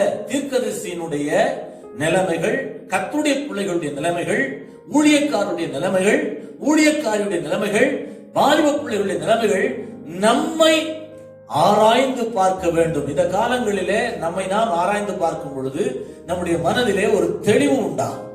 இன்னைக்கு மற்ற காரியங்களை, மற்ற நிலைமைகளை, இது என்னத்தினால இருக்குது, இது என்னத்தினால இருக்குது என்று சொல்லி நாம் ஆராய்ந்து பார்க்கும் பொழுது சில வேளைகளிலே மன வருத்தங்களும் மன சஞ்சலமும் உண்டாகிறதை நாம் பார்க்கிறோம். ஆகையினாலே முதலாவது நாம் செய்ய வேண்டிய காரியம் என்ன? நம்மை ஆராய்ந்து பார்க்க வேண்டும். அல்லேலூயா, கர்த்தருக்கு ஸ்தோத்திரம் உண்டாவதாக. நம்மை நாமே நிதானித்து அறிய வேண்டும். அந்த ஆராய்ச்சி கூட எப்படிப்பட்டதை, எந்த எல்லைக்குள்ள இருக்கணும், எங்க இருக்கணும், ஏதோ ஒரு இடத்துல நின்று அல்ல. அதனால்தான் சங்கீதக்காரன் சொல்லும் போது சொல்றாரு, 27ஆம் சங்கீதத்துல 4வது, கர்த்தரிடத்திலே ஒன்றை நான் கேட்டேன், அதையே நாடுவேன். நான் எங்க ஆராய்ச்சி செய்யணும், எந்த இடத்துல வாசிக்க போகிறோம்? கர்த்தரிடத்தில் ஒன்றை நான் கேட்டேன், அதையே நாடுவேன். நான் கர்த்தருடைய மகிமை பார்க்கும்படியாகவும் அவருடைய ஆலயத்தில் ஆராய்ச்சி எங்கேயோ அவுட்டர்ல போயிருந்து ஆராய்ச்சி பண்ணும்போது சிக்கலா மாறி ரொம்ப பூவுக்கு முன்னாடியோ அல்லது மனிதர்களுக்கு முன்னாடியோ உட்கார்ந்து ஆராய்ச்சி பண்ணும்போது அது ஆபத்தா மாறிடும். கர்த்தருடைய ஆலயத்தில் ஆராய்ச்சி செய்யணும். சீக்கிரமா அந்த வாஞ்சி உங்களுக்குள்ள வரட்டும். கர்த்தருடைய ஆலயத்துல நான் போய் ஆராய்ச்சி செய்யணும், கர்த்தருடைய ஆலயத்துல நான் ஆராய்ச்சி செய்யணுங்கிற அந்த எண்ணம் வரட்டும். கர்த்தர் அதுக்கான வழியை திறப்பாராக. கர்த்தருக்கு ஸ்தோத்திரம். தேவ பிள்ளைகளே, நாம் நம்மை ஆராய்ந்து பார்க்க வேண்டிய அந்த முக்கியமான நிலையிலே நாம் இருக்கிறோம். கர்த்தருக்கு ஸ்தோத்திரம். நம்மை ஆராய்ந்து பார்க்காதபடி ஏதோ அங்க என்ன நடக்கிறது, அங்க அவர்களுக்கு என்ன நடக்கிறது என்று நாம் பார்ப்பதனாலதான் இன்றைக்கு பல வேளைகளிலே நமக்கு உபத்திரவங்களா இருக்கிறது. கர்த்தருக்கு ஸ்தோத்திரம். ஒரு வீட்டுக்கு போறோம்னா அந்த வீட்டுல என்ன இருக்குது, எது இருக்குது அப்படின்னு பாக்குறத முன்னோட்டம் விடுவோம். அங்க திருட்டு எல்லாம் நம்ம பண்ண மாட்டோம், நல்ல பிள்ளைங்க நம்ம, ஸ்தோத்திரம். ஆனா அங்க இருக்கிற அந்த பொருட்களை பார்த்ததுமே இது எங்க இருந்து வாங்கியிருப்பாங்க, இது எப்படி வாங்கியிருப்பாங்க, இந்த நிலைமைகள் தான் இன்றைக்கு அநேகருக்கு எண்ணங்கள் இருக்கிறது. அதுபோல உலகத்திலேயும் இருக்கிற சூழ்நிலையில அவங்க ஒவ்வொரு நாள் எழும்போது இது என்ன செய்யலாம், இது என்ன செய்யலாம். முதல்ல தேவ பிள்ளைகளாகிய நமக்குள்ளே என்ன இருக்க வேண்டும்? நம்மை ஆராய்ந்து பார்க்க வேண்டும். Praise the Lord. கர்த்தருக்கு ஸ்தோத்திரம். இயேசு சொன்ன உவமை என்ன? மற்றவர்களை பார்க்கிறதுனால அல்ல, நம்மை பார்க்கிறதுனாலதான் நமக்கு ஒரு மேன்மை, நீதி கிடைக்கும். மற்றவங்களை பார்க்கறதுனால நமக்கு எந்த நீதியும் கிடைக்காது. கர்த்தருக்கு ஸ்தோத்திரம். மற்றவங்களை நீங்க பார்த்தீங்கன்னா சஞ்சலம் தான் உங்களுக்கு மீதியாகுமே ஒழிய உங்களுக்கு எந்த விதமான சமாதானம் உண்டாகும். லூக்கா எழுதின சுவிசேஷத்துல இயேசு கிறிஸ்து உவமை சொல்லுகிறார். ஜெபத்தை குறித்து உவமை சொல்லிட்டு வர்றாரு. அதுல 18வது அதிகாரத்தின் முதல்ல ஒரு பாட்டுல சொல்றாரு, ஒரு சோர்ந்து போகாமல் ஜெபம் பண்ணுவதை குறித்து சொல்றாரு. 2வது பகுதியில 9வது வசனத்திலிருந்து 14வது வசனம் வரைக்கும் ஒரு பகுதியை சொல்லுகிறார். 2 பேர் ஜெபிக்க போகிறார்கள். 9வது அந்த 2 பேர்ல அவங்க அந்த உண்மையை சொல்லும் போது என்ன சொல்லுகிறாருன்னா, அன்றியும் தங்களை நீதிமான்கள் என்று நம்பி மற்றவர்களை அற்பமாய் எண்ணின சிலரை குறித்து அவர் உண்மையை சொன்னார். அந்த வார்த்தையில தெளிவா இருக்குது பாருங்க. மற்றவர்களை அவமாய் எண்ணின, நினைத்த, அவங்களை பற்றி ஆராய்ந்த, அவங்களை பற்றி திங்க் பண்ண அப்படின்னு சொல்லி அவங்களை பற்றி ஆராய்ச்சி, அப்படிப்பட்டவர்களுக்கு ஒரு உவமையாய் அவர் ஒரு காரியத்தை சொல்லுகிறார். 2 மனுஷர் ஜெபம் பண்ண போகிறார், தேவாலயத்துக்கு போறாங்க. ஒரு மனுஷன் பரிசேயன். பரிசேயன் என்றால் வேதத்தை நன்றாக கற்று அறிந்து வேதத்தை நன்றாக போதிக்கக்கூடிய பலன் பெற்றவர் பரிசேயன். யாராவது தப்பா வசனத்தை சொல்லியாச்சுன்னா அந்த வேதத்துக்காக நிற்கக்கூடிய பரிசேயன். சோதரன். இன்னொன்று ஆயக்காரன், அதாவது வரி வசூலிக்கக்கூடிய. 2 பேரும் அங்கே ஜெபம் பண்ண போகிறார். அந்த நாட்களிலே ஆயக்காரர் என்றால் அவர்களுக்கு பாவிகள் என்று சொல்லி இருக்கிறது. அதனால அந்த வசனத்திலே இயேசுவே சொல்றாரு பாருங்க, அந்த பரிசேயன் என்று தேவனே நான் பரிகாரர், அநியாயக்காரர். பக்கத்துல இருக்கிற அந்த நபரை பார்த்து சொல்றான், அநியாயக்காரர். அவன் அநியாயமா வரி வாங்கினான்ல, அப்ப அநியாயக்காரர், விபச்சாரக்காரர், அடுத்தது ஆகிய மற்ற மனுஷரை போலவும், மற்ற மனுஷரை போல அவங்களை போல நான் இல்ல, நான் அவங்களை போல இல்லை, வேண்டாம், நான் தானா இருக்கணும், நான் இயேசுவை போல மாறணும், அவ்வளவுதான் என்னுடைய சோத்திரம். ஆண்டவர் யார போலையும் மாறி அவர்கிட்ட போக விரும்பல. நீங்களாகவே அவரிடத்துல போய் என்னுடைய வாழ்க்கை, என்னுடைய வழிகள் எப்படி இருக்கிறது என்று பார்க்க வேண்டும். கர்த்தருக்கு ஸ்தோத்திரம். பிரியமானவர்களே, இந்த ரெஸ்ட் ஆப் நாட்கள், அதாவது நமக்கு விடுமுறை நாட்கள் என்று சொல்லலாம். நம்ம எங்கேயும் போக முடியாதபடி அதிகமாய் எவ்விடத்துக்கும் தொலைதூரங்களுக்கு போக முடியாதபடி வீடுகளிலே முடங்கி கிடக்கிற இந்த நாட்களிலே நாம் அறிந்து கொள்ள வேண்டிய காரியம், நமக்குள்ளே தெரிந்து கொள்ள வேண்டிய காரியம், நான் எப்படி இருக்கிறேன், எனக்குள்ளே என்ன இருக்கிறது, நான் எப்படிப்பட்டவனா இருக்கிறேன் என்று நம்மை ஆராய்ந்து பார்க்க வேண்டும். அதனாலதான் சப்பனியா 2:2 படிச்சோம் நம்ம, நீங்கள் உங்களை உயிர்த்து ஆராய்ந்து சோதியுங்கள். புலம்பல் புத்தகத்தில் 3:40 விதமாய் சொல்லுகிறது. அந்த வசனத்தையும் கூட வாசிக்கலாம். சோத்திரம். நீங்கள் சோதித்து, உங்களை சோதித்து தேவனிடத்துக்கு திரும்புங்கள். அந்த வசனத்தை வாசிக்கலாம். நாம் நம்முடைய வழிகளை சோதித்து, நாம் நம்முடைய வழிகளை சோதித்து ஆராய்ந்து கர்த்தரிடத்தில் திரும்ப கடவோம். கர்த்தரிடத்தில் திரும்ப கடவோம். Praise the Lord. கர்த்தருக்கு மகிமை உண்டாவதாக. அப்போ நம்ம ஆராய்ந்து பார்க்க வேண்டியது நம்மை தான், மற்றவர்களை அல்ல. நீங்களும் நானும் முதலாவது நம்முடைய பாத்திரமாக இருக்கிற இருதயத்தை சரி பண்ணுவதற்கு நம்மை நாமே ஆராய்ந்து பார்க்க வேண்டும். கர்த்தருக்கு ஸ்தோத்திரம். அந்த ஆராய்ச்சியிலே ஒண்ணு, ஆண்டவரே நீங்க என்னை குறித்து என்ன சித்தம் வைத்திருக்கிறீங்கிறத நம்ம கேட்டு, என்னை குறித்து நான் ஒரு சித்தத்தை வைத்திருப்பேன், என்னை குறித்து பிசாசு ஒருவேளை ஒரு சித்தத்தை வைத்திருக்கிறான், ஆனால் என் ஆண்டவர் என்னை குறித்து என்ன சித்தம் வைத்திருக்கிறார் என்கிற தெளிவு நமக்குள்ளே இருக்க வேண்டும். கர்த்தருக்கு மகிமை உண்டாவதா. தேவ பிள்ளைகளே, இன்றைக்கு நாம் ஓடுகிறது, எனக்கு பிரியமாய் ஓடிக்கொண்டிருக்கிறேன், என்னுடைய தகப்பனுக்கு பிரியமாய் ஓடிக்கொண்டிருக்கிறேன், என்னுடைய தாய்க்கு பிரியமாய் ஓடிக்கொண்டிருக்கிறேன், அல்லது என்னுடைய எஜமானுக்கு பிரியமாய் ஓடிக்கொண்டிருக்கிறேன் என்பது அல்ல. எனக்குள்ளே ஒரு தெளிவு வேணும். எனக்குள்ளே நான் தேவனுடைய சித்தத்தின்படி வாழ்ந்து கொண்டிருக்கிறேனா என்று என்னை ஆராய்ந்து பார்க்க வேண்டும். சோத்திரம். நீங்க அப்படித்தான் நமக்குள்ளே அப்படிப்பட்ட ஒரு ஆராய்ச்சிக்கு இடம் கொடுக்க வேண்டும். நீங்களும் நான். கர்த்தருக்கு ஸ்தோத்திரம் உண்டாவதாக. அப்படி இருந்தால்தான் நம்முடைய வாழ்க்கையில தேவனுடைய அற்புதத்தை காண முடியும். அப்படி ஒரு பயங்கரமான அற்புதத்தை கண்களில் பார்வையில் ஆனா அற்புதத்தை பெற்றுக் கொள்ளுகிறார். ஏனென்றால் தேவனுடைய சித்தத்தை அவர் விரும்புகிறார். சோத்திரம். உங்களுக்கு தெரிந்த வேத பகுதி தான் அப்போஸ்தலர் நடபடிகள் 9வது அதிகாரத்தை நீங்கள் திருப்பி வைத்துக் கொள்ளுங்கள். அந்த 9வது அதிகாரத்திலே ஒரு சம்பவம் நடக்கிறது. சவுல் என்கிற வாலிபன் ஸ்தேவானை கொலை செய்யும்படி அவனும் சம்மதித்திருந்த ஒரு வாலிபன். அப்படிப்பட்ட அந்த வாலிபன் சபையை துன்பப்படுத்த, சபையில் இருக்கிறவர்களை சிறைப்படுத்தி அவளை கட்டி அங்கே ஜெயில போடுவதற்காக பிரயாசம் எடுத்து தமஸ்கு என்கிற அந்த பட்டணத்துக்கு நேர போய்கொண்டிருக்கிற அந்த வழியிலே கர்த்தர் சடுதியிலே ஒரு ஒளியை பிரகாசிக்க செய்து இயேசுவே அவனுக்கு வெளிப்படுகிறார். வெளிப்பட்டு கண்கள் குருடாய் போகிறது. அவனுக்கு பார்க்க முடியாத இந்த வேளையிலே அவன் இருமாப்பாக இருக்கவில்லை.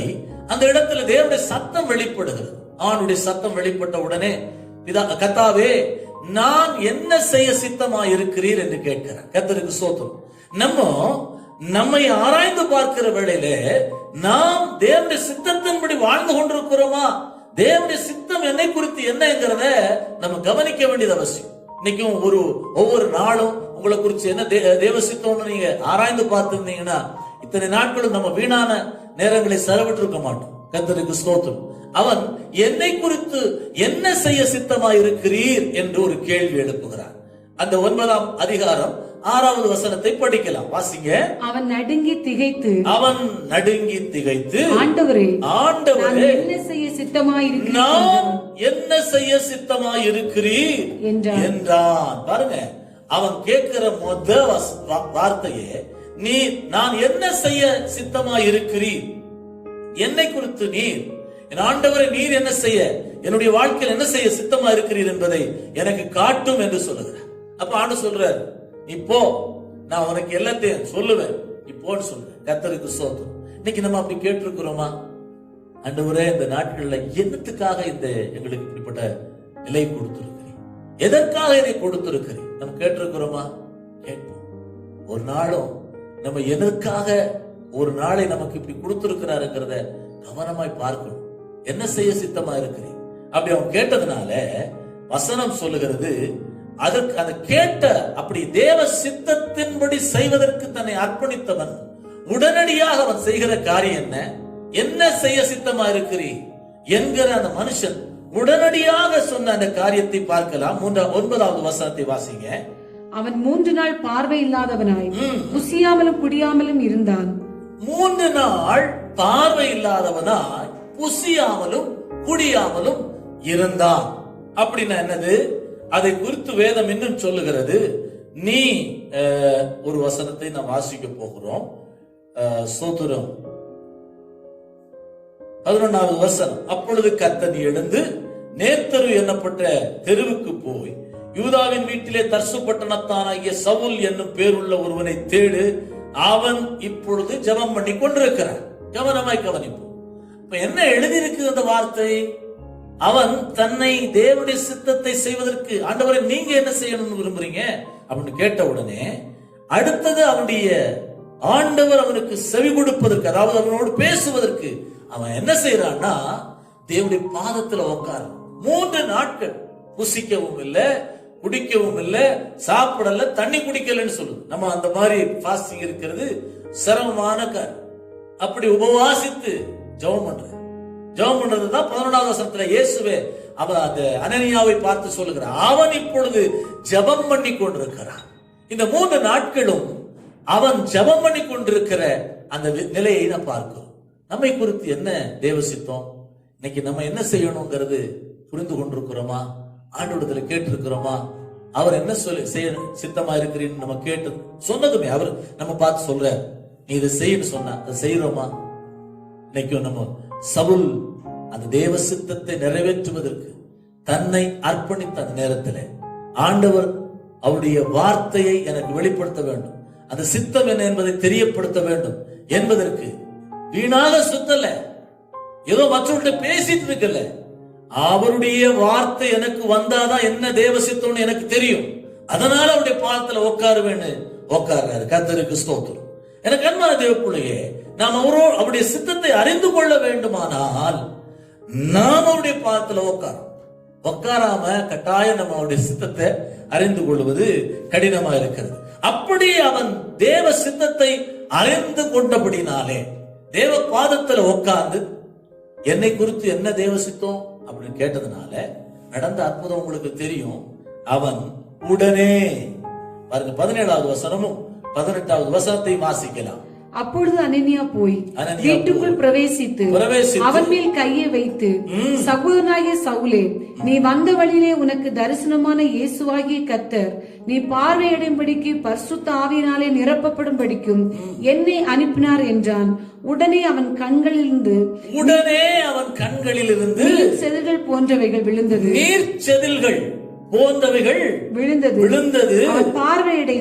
அவன் பார்வையடைந்து மீன் செதில்கள் போன்றவைகள் கீழே விழுந்து எல்லாமே கிளியர் ஆயிடுச்சு.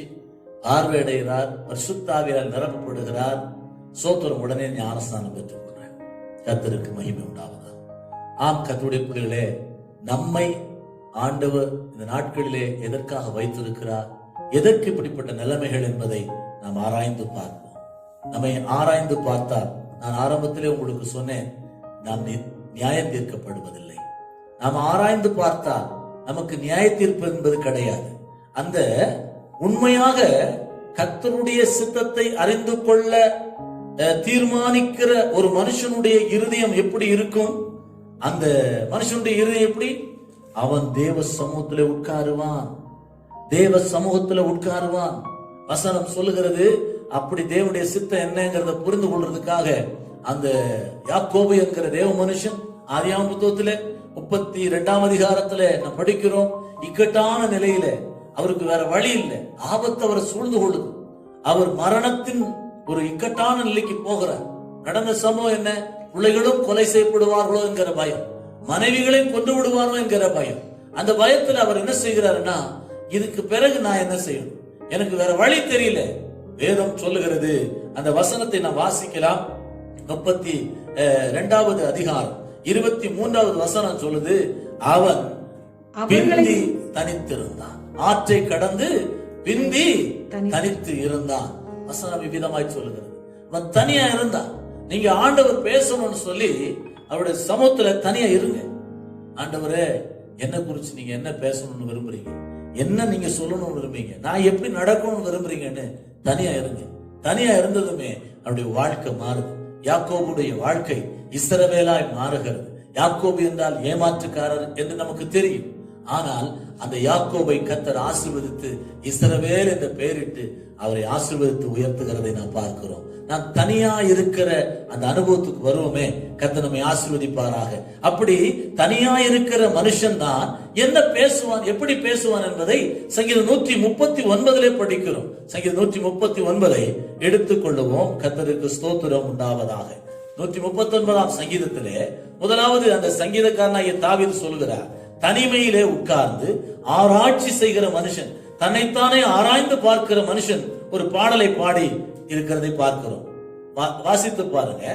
139 சங்கீதம் முதலாவது வசனம் சொல்லுகிறது, கர்த்தாவே நீர் என்னை ஆராய்ந்து அறிந்திருக்கிறேன். முதலாவது நான் என்னை ஆராய்ந்து பார்க்கும்போது எனக்கு தெரியணும், அவர் என்னை ஆராய்ந்து பார்த்துட்டு இருக்கிறார். நான் வலது பக்கம் போனா அவருக்கு தெரியும், நான் இடது பக்கம் போனா அவருக்கு தெரியும், நான் மேல போனா அவருக்கு தெரியும், பாதாளத்துல படுக்க போட்டு அவருக்கு தெரியும்.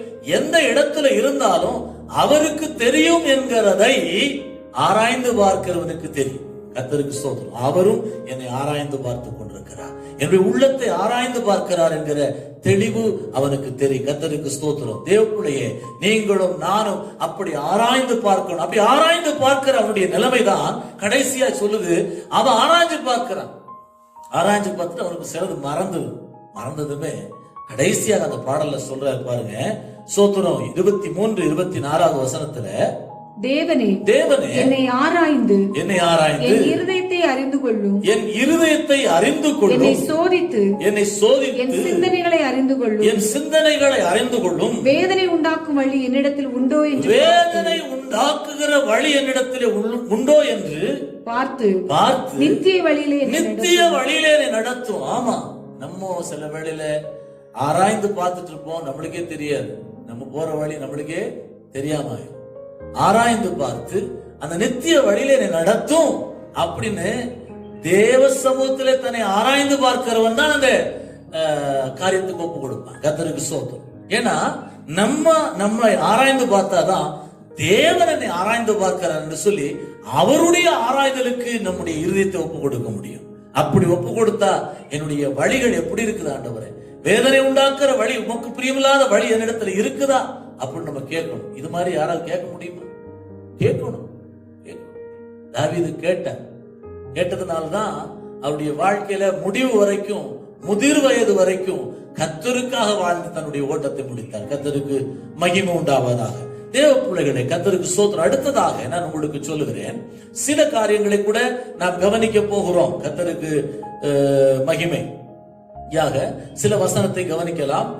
யோவான் சுவிசேஷம் முதலாவது நம்மை நாமே ஆராய்ந்து பார்க்க வேண்டும். இரண்டாவது யோவான் சுவிசேஷம் 5வது அதிகாரம் 39வது வசனம் எடுத்து வாசிக்கலாம். வேத வாக்கியங்களை ஆராய்ந்து பாருங்கள், வேத வாக்கியங்களை ஆராய்ந்து பாருங்கள், அவைகளால் உங்களுக்கு நித்திய ஜீவன் உண்டென்று எண்ணுகிறீர்கள். போதும்.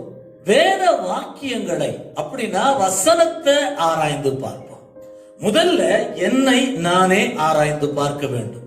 என்னை நானே ஆராய்ந்து பார்ப்பதற்கு அடுத்ததாக சொல்லுகிறது, அது வசனத்தை நம்ம ஆராய்ந்து பார்க்கணும். அல்ல தேவ சித்தம் என்னன்னு பார்க்கணும். அது என்னை நானே ஆராய்ந்து பார்க்கும் பொழுது என்னென்ன நம்ம செய்வோம்? முதல்ல நம்ம ஜெபிப்போம். முதல்ல சொன்ன காரியம், நல்ல ஜெபம்.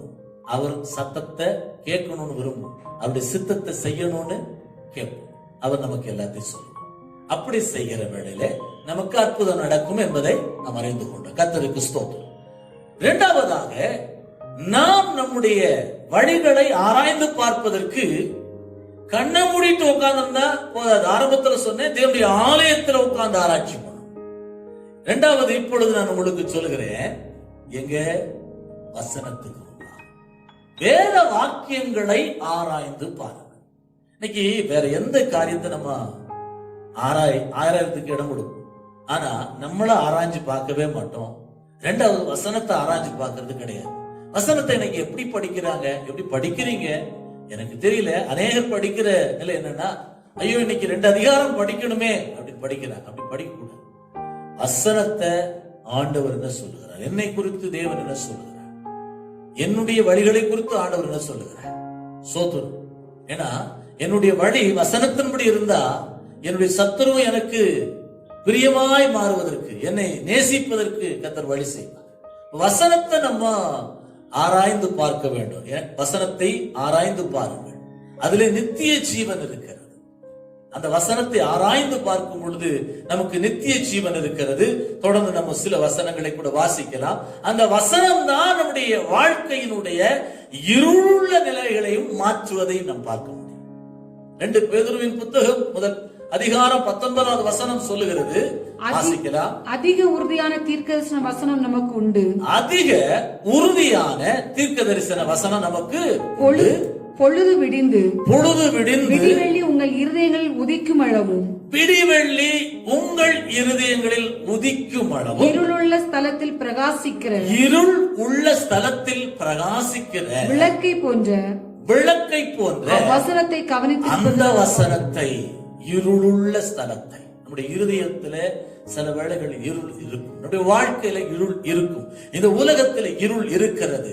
ஆனால் விடிவெள்ளியாகி இயேசு சீக்கிரமாய் பிரகாசிக்க போகிறார், நம்முடைய வாழ்க்கையில வந்து வெளிப்பட போகிறார், நம்மை அழைத்து செல்ல போகிறார். அது வரைக்கும் அந்த இருளுள்ள ஸ்தலத்தை பிரகாசிக்க செய்கிற அந்த வேத வசனத்தை கவனித்திருப்பது நல்லது. கவனித்திருக்கிறது என்ன? ஆராய்ச்சி பண்ணணும். ஏன்னா அதுலதான் ஜீவன் இருக்கு, அந்த வசனத்துல தான் ஜீவன் இருக்கு. உங்களுக்கு நன்றாக தெரியும், யோவான் 6:63 அதான் சொல்றாரு, அதுலதான் ஜீவன் இருக்கு. வார்த்தை அதுலதான் ஜீவன், அதான் ஆவி. அந்த வசனத்தை நாம் ஆராய்ந்து பார்க்க வேண்டும். கர்த்தருக்கு மகிமை உண்டாவதாக. சங்கீதம் 119:9 சொல்லுகிறது, வாலிபன் தன் வழியை, அந்த ஆராய்ச்சியில பாருங்க கவனம், வசனத்தை, வாலிபன் தன் வழியை எதனால் சுத்தம் பண்ணுவான்? வசனம் ஆராய்ந்து பார்த்தாதான்.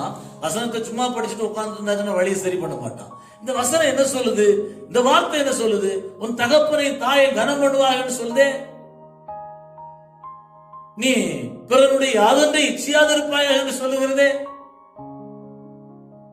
உன்னை நேசிக்கிறது போல மற்றவர்களையும் நேசி என்று சொல்லி இருக்கிறதே. அப்ப அந்த வசனத்தை நம்ம உள்ள வச்சாதான், ஆராய்ச்சி பார்த்தாதான் நம்ம இருதயத்தில் இருக்கும். ஏதோ படிச்சு விட்டு பாருங்க, ஒரு பாடமா இருக்கட்டும், வேத பகுதியா இருக்கட்டும், சும்மா படிச்சு விட்டாச்சுன்னா ஒண்ணுமே புரியாது. திரும்ப திரும்ப என்ன சொல்லி இருக்குதுன்னு அதை திரும்ப திரும்ப படிக்க அது மண்டையில, நம்முடைய இருதயத்துல அப்படி பதிந்து எப்பொழுது நமக்கு வழி தவறுகிற நிலை பிசாசு கொண்டு வருகிறானோ, நாம் அப்பொழுது இந்த வசனத்தினாலே நம்மை மாற்றிக்கொள்ள முடியும், நம்மை திடப்படுத்திக் கொள்ள முடியும். அதனால்தான் சங்கீதக்காரர் சொல்ற, வாலிபன் தன் வழி எதனால் சுத்தம் பண்ணிக் கொள்வான்? தேவனுடைய வசனத்தின்படி தன்னை காத்துக் கொள்வதனால் தானே அப்படின்னு எழுதி.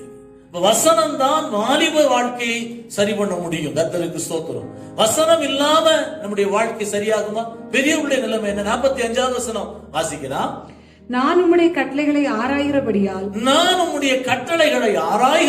விசாலத்திலே நடப்பேன். பாருங்க, நான் கட்டளைகளை ஆராய்கிறபடினால சோர்ந்திருக்க மாட்டேன். அந்த கட்டளைகளை நான் ஆராய்கிறபடினால விசாலத்துல இருப்பேன். சோத்திரம். விசுவாசம் என்கிற ஒன்று அந்த ஆராய தான் நமக்குள்ள பெருகும். ஆமா, மறந்துட வேண்டும். எந்த ஒரு மனுஷனுக்குள்ளேயும் விசுவாசம் பெருகுதுன்னா, விசுவாசம் எப்படி வருது? விசுவாசம் கேள்வினாலே வரும். கேள்வி தேவனுடைய வசனத்தினால வரும். அதை கேட்க உள்ளத்துல ஆராய நம்முடைய இருதயத்திலே விசுவாசம் அப்படி நதி போல புறப்பட்டு வரும். கர்த்தருக்கு மகிமை உண்டாவதாக. தேவ பிள்ளைகளே, நம்முடைய வசனத்தை, நம்முடைய தேவனாய் கற்றுக் கொடுத்திருக்கிற அந்த வார்த்தையை நாம் தியானிப்போம், நாம் ஆராய்ந்து பார்ப்போம். கர்த்தருக்கு ஸ்தோத்திரம். அதனால்தான் அந்த சங்கீதக்காரன் சொல்லுகிறார் 119ஆம் சங்கீதத்துல, நான் உபத்திரவப்பட்டது எனக்கு நல்லது, நான் அதனாலே உம்முடைய பிரமாணங்களை கற்றுக்கொண்டேன். ஆமா, நம்ம உபத்திரவத்தின் வேளையில, இந்த நெருக்கத்தின் வேளையில நான் உபத்திரவப்பட்டுட்டேன் சொல்லி ஆங்காங்கே போய் நிற்கிறதற்காக கர்த்தர் அழைக்கல, வேதத்தை தியானிப்பதற்காக. கர்த்தர் என்னை குறித்து என்ன சொல்லுகிறார்? கர்த்தர் இந்த நாட்களிலே அவருடைய வார்த்தை என்னை குறித்து என்ன சொல்லுகிறது என்று ஆராய்ந்து பார்க்கிறதுனால அந்த வசனங்களை ஒரு சில வசனங்களை வாசிக்கலாம். 67 மற்றும் 71 2 வசனங்களை. உபத்திரப்படுவதற்கு முன் வழி தப்பி நடந்தேன், இப்பொழுதோ உம்முடைய வார்த்தையை காத்து நடக்கிறேன். நான் உபத்திரவப்பட்டது எனக்கு நல்லது. பாருங்க சொல்றாரு, உபத்திரவப்படுறதுக்கு முன்னாடி நான் எப்படி இருந்தேன்? வழி தப்பி இருந்தேன். ஆனா இப்ப நானு உங்களுடைய வார்த்தையை காத்து கொண்டதுனால வழி தப்பல. கர்த்தருக்கு ஸ்தோத்திரம். 71வது வசனம், நான் உபத்திரவப்பட்டது எனக்கு நல்லது, அதனால் உமது பிரமாணங்களை கற்றுக்கொள்கிறேன். உபத்திரவப்பட்டது எனக்கு நல்லது, அதனால் உங்களுடைய பிரமாணம். இந்த பாடுகள், இந்த நெருக்கங்கள் நல்லதுதான். ஆனா நம்ம ஆராய்ந்து பார்த்தாதான், வேத வசனங்களை ஆராய்ந்து பார்த்தாதான் அதை கற்றுக்கொள்ள முடியும். இன்னைக்கு அது கிடையாது. என்னமோ நம்ம உட்காந்து இன்னைக்கு போர் அடிக்குதுன்னு தேவையில்லாதவைகளை பேசுவதும், தேவையில்லாதவைகளை பார்ப்பதும், தேவையில்லாதவைகளுக்கு நம்முடைய நேரங்களை செலவிடுவதும் நம்ம எதையும் கற்றுக்கொள்ள முடியாது. நாம் அறிவில் தேர முடியாது. நம்ம மூலமாய் தீர்க்க தரிசனமான வார்த்தையும் வராது. நம்மளிருந்து புறப்படுகிற வார்த்தை தீர்க்க தரிசனமா இருக்காது, அது சாப வார்த்தையா மாறிவிடும். அதனால நாம் என்ன செய்ய வேண்டும்? வேத வசனங்களை ஆராய்ந்து பார்க்க வேண்டும். அந்த வேத வசனங்களை ஆராய்கிற ஒரு மனுஷனுடைய நிலைமை எப்படி இருக்கும்? நான் ஏற்கனவே சொன்ன பாருங்க, நம்மை நாமே ஆராய்ந்து பார்க்கிறவர்களுடைய எண்ணங்களும் தேவ சமூகத்துல உட்கார்ந்து ஆண்டவரே தேவ சித்தம் என்னன்னு கேட்போம். அப்படிதானே? அதுபோல வாசிக்கலாம். அதே சங்கீதம் 147, 148. அதிகாலையில் நான் எழுந்து சத்தமிட்டேன், உம்முடைய வசனத்துக்கு காத்திருக்கிறேன். உம்முடைய வசனத்தை தியானிக்கும்படி குறித்த ஜாமங்களுக்கு முன்னே பாருங்க, உங்களுடைய வசனத்தை நான் ஆராய்ச்சி செய்யறதுக்கு, நான் தியானிக்கிறதுக்கு, ஆராய்ச்சி செய்யறதுக்கு குறித்த நேரத்துக்கு முன்னாடி எழும்புகிறேன். இன்னைக்கு நிறைய பேர் அந்த வசனத்தை ஆராய்ச்சி செய்யறது இல்லை.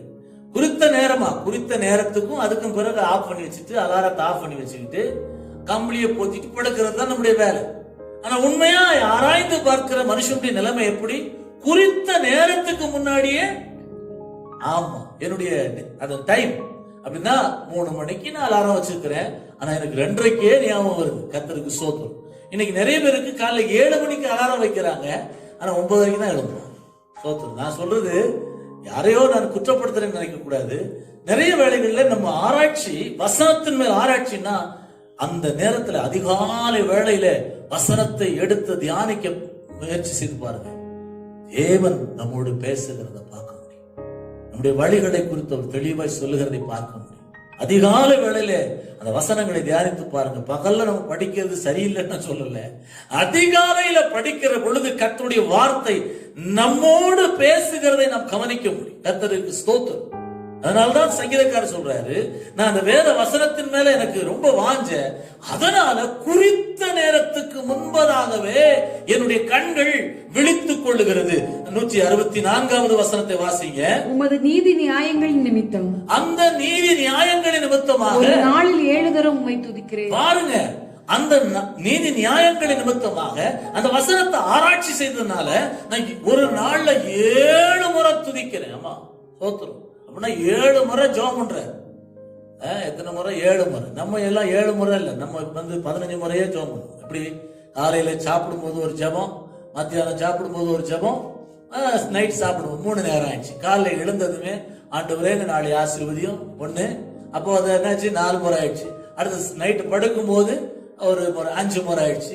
இதுக்கு பிறகு எங்கேயாவது ஏதாவது வண்டி கிடைக்கலன்னா கத்தாவே ஒரு வண்டி கிடைக்க செய்யுங்க. யாராவது ஏதாவது சொல்லிட்டாங்கன்னா, ஐயோ அப்பா எனக்கு இந்த பிரச்சனை இருக்கு. இப்படித்தான் நம்ம ஜெபிக்கிறோம். ஆனால் உண்மையாக ஆராய்ச்சி செய்கிற, பிரமாணங்களை ஆராய்ச்சி செய்கிற, வசனங்களை ஆராய்ச்சி செய்கிற ஒரு மனுஷனுடைய நிலைமை எப்படி இருக்குமா? 7 முறை. ஹல்லேலூயா. 7 முறை அவன் கர்த்தரை துதிக்கிறான். ஒரு நாளைக்கு 7 முறை. சோத்திரம். யூதர்களுடைய முறைமைப்படி ஒரு மனுஷன் துதிக்க வேண்டியது 3 வேளை இல்லையா? அந்தி, சந்தி, மதியம். கர்த்தருக்கு ஸ்தோத்திரம். உலகத்திலே நிறைய மார்க்கங்கள் உண்டு, மதங்கள் உண்டு. இஸ்லாமியர்கள் துதிக்கும் பொழுது அவர்களும் ஒரு 5 வேளை துதிக்கிறார்கள் என்று நாம் அறிந்து கொண்டிருக்கிறோம். ஆனால் இங்கே இந்த சங்கீதக்காரன் சொல்லுகிறார், நான் வசனத்தை தியானிக்கிறதுனால 3 அல்ல, 5 அல்ல, 7 முறை. 7 முறை நான் ஆண்டவரை துதிக்கிறேன். கர்த்தருக்கு ஸ்தோத்திரம். நீங்க வசனத்தை தியானிச்சு பாருங்க, 7 முறை துதிக்கிற அளவுக்கு அதை நடத்தும். அப்படி துதிச்சாச்சுன்னா ஆவியானவர் நம்முடைய வாழ்வில் பலனாய் இறங்கி வருவா. அப்ப நம்ம கட்டாயம் தீர்க்கதரிசிகளா மாறுவோம். Praise the Lord. Hallelujah. கர்த்தருக்கு மகிமை உண்டாவதாக. தேவனுடைய சமூகத்துல அந்த வார்த்தை யார் யார் தியானிச்சாங்களோ, அந்த வார்த்தை யார் யாருக்கு கிடைச்சதோ, யார் யாருக்குள்ள அந்த வார்த்தை வந்ததோ, அந்த வார்த்தையை தியானிக்க இடம் கொடுத்தார்களோ, அவர்களெல்லாம் பெரிய பெரிய ஆட்களா மாறினாங்க. புரியுதா? இன்னைக்கு நம்ம வசனத்தை எடுத்துக்கிறோம், வசனத்தை என்னுடைய வாழ்க்கையில அனுபவமாக்கி கொள்ளுகிற நிலை வேணும். அன்னைக்கு சாமுவேல் சின்ன பையன்தான் வந்து சாமுவேலே தெரியல, ஏலி சொல்றாரு போய் சொல்லும் அடியேன்னு கேட்கிறேன். ஆண்டவர் சொல்றாரு, இப்படி எல்லாம் நிறைய விஷயங்களை சொல்றாரு, சொல்லும் அடியேன்னு கேட்கிறேன். அந்த வார்த்தைக்கு அப்படியே செவி கொடுத்ததுனால வேதம் சொல்லுகிறது, தான் முதல் பெயர் சபா மட்டும் அவன் தீர்க்கதரிசிங்கிறது வெளிப்படையாய் தெரிகிறது. கர்த்தருக்கு ஸ்தோத்திரம். இன்னைக்கு வசனத்தை தியானிப்போம், நிறைய பேர் வசனத்தை தியானிப்பாங்க, ஆனா அந்த வசனத்தின்படி வாழுவதற்கு தங்களை ஒப்பு கொடுப்பது இல்லை. கிதியோனை பாருங்க, நியாயாதிபதிகளின் புத்தகத்துல வாசிக்க வேண்டாம், இவைகளெல்லாம் வாசித்துக் கொண்டுதான் நேரம் ஆகும். அந்த கிதியோனை பார்க்கும் பொழுது கிதியோனுக்கு ஆண்டு சொல்ற, பராக்கிரமசாலியே, உனக்கு இருக்கிற அந்த கொஞ்சம் பலத்துல புறப்பட்டு போ. வார்த்தை கிடைக்குது. வார்த்தை கிடைக்கும் போது அவர் அங்கும் இங்கும் திரும்பாதபடி அடுத்தது என்ன சொல்லுகிறார் என்று கேட்டு அவர் அந்த வார்த்தைக்கு செவி கொடுத்ததுனால மீதியானியரை முறியடிக்கிறதை பார்க்கிறோம். மீதியானியர்கள் அவருடைய கரத்தினாலே மடங்கடிக்கப்படுகிறார்கள். தேவ பிள்ளைகள் நாம் வேத வசனத்தை ஆராய்ந்து பார்க்கணும், அந்த சத்தத்தை கேட்க விரும்பணும். அந்த சத்தம் வந்தாச்சுன்னா அதுக்கு செவி கொடுத்து ஆராய்ந்து பார்த்து இடம் கொடுத்தாச்சுன்னா நம்மை கர்த்தர் மேன்மையான நிலையிலே வைப்பார். கர்த்தருக்கு ஸ்தோத்திரம். பல பரிசுத்தவான்களை சொல்ல முடியும். அதனால தேவ பிள்ளைகளாகி நாம் எப்பொழுதும் வசனத்தை ஆராய்ந்து பார்க்க வேண்டும். ஒரு வேத பகுதியை நாம் தியானிக்க போகிறோம். அப்போஸ்தலர் நடபடிகள் 17வது அதிகாரம் 11வது வசனத்தை வாசிக்கலாம். அந்த பட்டணத்தார் மனோவாஞ்சாய் வசனத்தை ஏற்றுக்கொண்டு காரியங்கள் இப்படி இருக்கிறதா என்று தினந்தோறும் வேத வாக்கியங்களை ஆராய்ந்து பார்த்ததினால் தெசலோனிக்கேயில் உள்ளவர்களை பார்க்கிலும் நற்குணசாலிகளாய் இருந்தார்கள். பாருங்க, அவங்க கர்த்தருடைய வார்த்தை இப்படி இருக்கிறதா, ஆண்டுடைய வார்த்தை இதை சொல்லுகிறதா என்று அவர் தங்களை ஆராய்ந்து பார்க்க இடம் கொடுத்தார்கள். கர்த்தருக்கு ஸ்தோத்திரம். தங்களை ஆராய்ந்து பார்க்கிறாங்க. தேவ பிள்ளைகளே, இந்த வசனம் இப்படி இருக்குதா, தேவன் இப்படி சொல்லி இருக்கிறாரா, இந்த காரியங்கள் இப்படியா என்று சொல்லி வேத வசனத்தை ஆராய்கிறார். முதலாவது நம்மளுக்கு சொன்ன, உங்களை நீங்கள் ஆராய்ந்து பார்க்கணும், நம்மை நாம் ஆராய்ந்து பார்க்கணும். இரண்டாவது நம்முடைய தேவனுடைய வார்த்தை ஆராய்ந்து பார்க்க வேண்டும். உலகத்தில் நிறைய வார்த்தைகள் இருக்குது, நிறைய புலவர்கள் சொல்லி இருக்கிற வார்த்தைகள் உண்டு, சில மகான்கள் சொல்லி இருக்கிற வார்த்தைகள் உண்டு. அவைகளை ஆராய்ந்து பார்க்க ஆண்டு சொல்லல. தேவனுடைய வார்த்தை, வேத வாக்கியங்கள், அதான் சொல்ற, வேத வாக்கியங்களை ஆராய்ந்து பாருங்கள், அவைகளால் உங்களுக்கு நித்திய ஜீவன் உண்டு என்று எண்ணுகிறீர்களே அப்படின்னு சொல்லி. வசனத்தை நம்ம ஆராய்ந்து பார்க்கிறதுக்கு இடம் கொடுக்க நாம் இன்னைக்கு சோத்திரம் ஒப்பு கொடுப்போம். கர்த்தர் நம்மை ஆசீர்வதிப்பார். சோத்திரம். அடுத்தது நான் ஆரம்பத்தில் சொன்னேன், நாமும் தீர்க்கதரிசிகளே. அடுத்தது உண்மையாக அவர்கள் தீர்க்க தரிசனம் அந்த காலத்தில் உரைத்ததற்கு காரணம் என்ன? அவர்கள் முதலாவது தங்களை ஆராய்ந்து பார்த்தார்கள். அடுத்தது வேத வசனத்தின்படி ஆராய்ந்து வாழ்க்கை நடத்தினார்கள். அதனால்தான் எலியா சொல்லுகிறார், இந்த வார்த்தையெல்லாம் வசனத்தின்படி தான் ஆண்டவரை செய்திருக்கிறேன், வசனத்தின்படி செய்கிறார். அடுத்தது நான் உங்களுக்கு சொல்லுகிறேன், அவர்களுக்கு வர இருக்கிற இந்த ரட்சிப்பை குறித்து ஆராய்ந்து பார்த்தார்கள். கர்த்தருக்கு ஸ்தோத்திரம். 1 பேதுரு 1ஆம் அதிகாரம் 10-11வது வசனத்தை வாசிக்கலாம். உங்களுக்கு உண்டான கிருபை குறித்து தீர்க்கதரிசனம் சொன்ன தீர்க்கதரிசிகள் இந்த ரட்சிப்பை குறித்து கருத்தாய் ஆராய்ந்து பரிசோதனை பண்ணினார்கள். அப்ப பாருங்க, அவர்களுக்கு அந்த வசனத்தை 10-11 வசனம் 2 வசனங்களை வாசிங்க. தங்களில் உள்ள கிறிஸ்துவின் ஆவியானவர். ஆமா பாருங்க, இப்போ இந்த ரட்சிப்பு என்னன்னு அவங்க ஆராய்ந்து பார்த்ததுனால கிறிஸ்துவுக்கு வருகிற பாடுகள், உபத்திரவங்கள், நெருக்கங்கள், அவர் எப்பொழுது வருவார், என்ன செய்வார் என்கிறதை முன்கூட்டியே கர்த்தர் அறிவிக்கிறார். கர்த்தருக்கு ஸ்தோத்திரம். ஏசாயா அதை தான் நினைத்திருக்கிறார். அதனால்தான் ஏசாயா 53ஆம் அதிகாரத்தில் படிக்கிறோம் அவருடைய எல்லா பாடுகளை குறித்து. தானியேல், இனி எங்களுக்கு எப்படி ரட்சிப்பு வரும், இஸ்ரவேல் ஜனங்களுக்கு மீட்பு எப்படி இருக்கும் என்று சொல்லி அவன் யோசித்த பொழுது கடைசி நாட்களிலே சம்பவிக்கிற காரியங்களை அவருக்கு தெரியப்படுத்துகிறார். யோவான் அதுபோலதான் பத்மத்தீவிலே என்ன நடக்கும், எங்களுக்கு என்ன ரட்சிப்பு, எப்பொழுது விடுதலை உண்டாகும் என்று சொல்லி அவர் யோசிக்க, அதை ஆராய்ந்து பார்க்க ஆரம்பிக்கிறார். கடைசி நாட்களில் என்ன நடக்கிறது என்பதை காண்பித்து கொடுக்கிறார். இப்பொழுது நாம் நம்மை ஆராய்ந்து பார்த்து, வேத வசனங்களின்படி நம்மை ஆராய்ந்து பார்த்து, வேத வசனங்களையும் ஆராய்ந்து பார்த்து, நமக்கு ஆண்டவர் இந்த மீட்பு எப்பொழுது தருவார் என்று நம்முடைய உள்ளத்தில் ஆராய்ந்து பார்க்க வேண்டும். அதுக்கு வெளியே போயிடக்கூடாது, வசனத்துக்குள்ளதான் இருக்கும். அந்த ஆராய்ச்சி எங்க இருக்க கூடாது, வெளியே இருக்கவே கூடாது. அங்க அப்படி சொல்லுது, இங்க இப்படி சொல்றாங்க. நோ, வார்த்தை என்ன சொல்லுகிறது? இந்த வார்த்தை இப்பொழுது நடக்கிற சம்பவத்துக்கும் இப்பொழுது இருக்கிற பிரச்சனைக்கும் என்ன தொடர்பு இருக்கிறது? வேதம் என்ன அதுக்கு சொல்லுகிறது? வேதம் அந்த தொடர்பை குறித்து எப்படி வெளிப்படுத்துகிறது என்று சொல்லி நாம் ஆராய்ந்து பார்க்கும் பொழுது நமக்கு தெளிவாய் தெரியும். நாமும் தீர்க்க தரிசனம் உரைக்கக்கூடிய வெளிப்பாடுகளை கர்த்தர் வசனத்தின் வழியாய் தருவார். கர்த்தருக்கு ஸ்தோத்திரம், அல்லேலூயா.